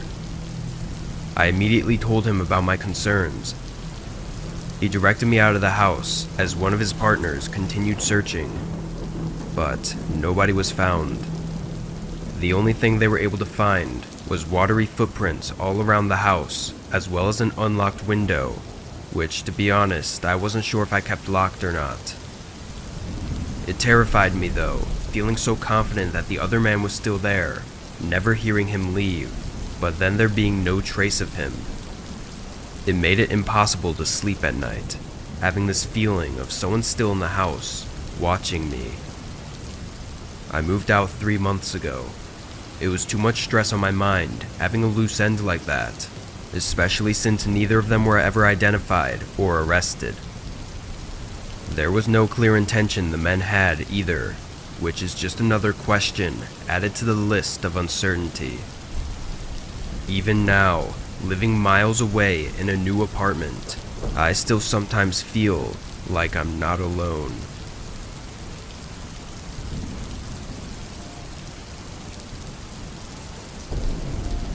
I work at a convenience store at the corner of a small shopping strip. It's basically a smaller, local version of a 7-Eleven. I worked morning shifts for a while, which started at 3 a.m. and ended at 1 p.m. I agreed to these shifts because they were always the slowest and required the least amount of work. All the parts of my job included tending to customers, filling the shelves, and taking out the trash, which pretty much meant I had nothing to do. It was the middle of winter at the time this happened, but I live in a warmer state, so it usually rains instead of snows. It was a light pour outside, but it was enough to keep most people away. On early mornings like these, I like to lean against the front of the building outside and smoke to pass the time. I wasn't supposed to, but there wasn't anyone to stop me. Along the shopping strip were maybe 8 or 9 other stores connected to ours. All of them were stores with normal hours, so none of them were ever open until around 6 or 7 in the morning. So, when I saw a car pull into the parking lot while I was smoking outside, I of course assumed they were coming to the convenience store. I burned out my cigarette and tossed it in the trash, then headed back inside and around the corner. There really was nothing to do, so I was just waiting for the customer to come in and leave so I could get back to being bored alone. After a few minutes of nobody coming in though, I walked back around the corner and checked outside the door. The car was still there, parked in a parking space nearby, but the headlights were off, and as far as I could tell, nobody was inside. Again, it was lightly raining outside, and all the other stores were still closed, so I was a bit confused as to where they went. I took one last look around, seeing nobody, then closed the door and went back inside. 30 more minutes of nothing went by, and I think I was just standing in the same spot behind the counter for the whole time, spacing out. I checked the time, seeing I'd only been at work for a little over an hour, and decided I should check the trash cans around the store and toss them in the dumpster out back. I walked around to each trash bin, putting the bag in the cart and replacing it with a new bag. As I was doing this, I heard a faint click sound come from outside. It sounded like something snapping or breaking, but between the rain hitting the roof and the sound being somewhat far away, it was impossible to tell what it was or where exactly it came from. In the moment it happened though, I barely even thought about it. It just didn't seem like anything worth thinking about, just another random sound these old buildings made. Once I filled the cart with all the trash bags, I rolled it into the back room and unlocked the back door that led to the dumpster. I sighed, seeing as the rain was pouring down harder now, of course, right when I actually needed to go outside. Regardless, I pushed the cart through the rain and over to the dumpster, which was directly across from the door. After tossing in all the trash, I turned back and started heading for the door, but I noticed something was out of place. The store directly connected to mine had its door wedged open. I'd never seen anyone there earlier than 6, so it made me think. I went back inside to get out of the rain and went out to the front door and looked at the other store's door. All the lights were off, and it looked locked up and empty like it always was at this time. I thought for a few more minutes before figuring I had nothing better to do and went back outside by the dumpster and walked up to the open door. Again, all the lights were off, but it seemed to lead into a small closet-type room, which then had another door, probably leading to the main storeroom. I stepped inside, standing in between the doorway so as to not make it seem like I was trying to sneak in or something. Standing inside now, I could hear someone moving around in the other room, walking, opening drawers. It sounded like they were making a mess, which then got me thinking even more. Hey, is everything okay in there? I called out, hoping to get a reassuring response from a neighboring store worker. The noises stopped. I waited a few seconds before I realized that this was not normal and something was definitely wrong. I stepped back outside and into the rain. As I quickly made my way back to my store, I recognized something was missing from the door I had just left. It took a second to figure it out, but then I saw that there was no handle. It was just an empty hole where the handle and lock usually are. Then I looked down at the wedge that was holding the door open, seeing now that it was actually the broken door handle. I ran back into my store, locking all the doors, and called 911, as well as my store manager. Once I knew they were on their way, I went up to the wall connecting our stores and put my ear against it, listening to the suspected robbery taking place. Whoever it was had to have known that I called the police, because they were moving quickly now, running all around, tossing or knocking things over. After 30 seconds to a minute of this, I saw lights flash outside and heard sirens approaching the back of the building. The footsteps quickly moved to the back of the store before a bunch of loud yelling came, which I assume was the officers. I checked out the back door after a minute, seeing a less hectic scene, and walked out to talk to the officers. I thanked them for coming so quickly and gave them a statement. The man who was arrested was found with a pillowcase full of nearly $6,000 worth of stolen items. He also had an empty firearm, along with a variety of tools used to break down doors and locks. And, unknowing to me, he'd also broken into the store 2 spots down as well. It's unclear whether or not the man knew I was working at the time, but my store lights were on, so it isn't likely that he would have broken into my store. But several large scratches were found on the back of our door handle, which may have been from a previous attempt.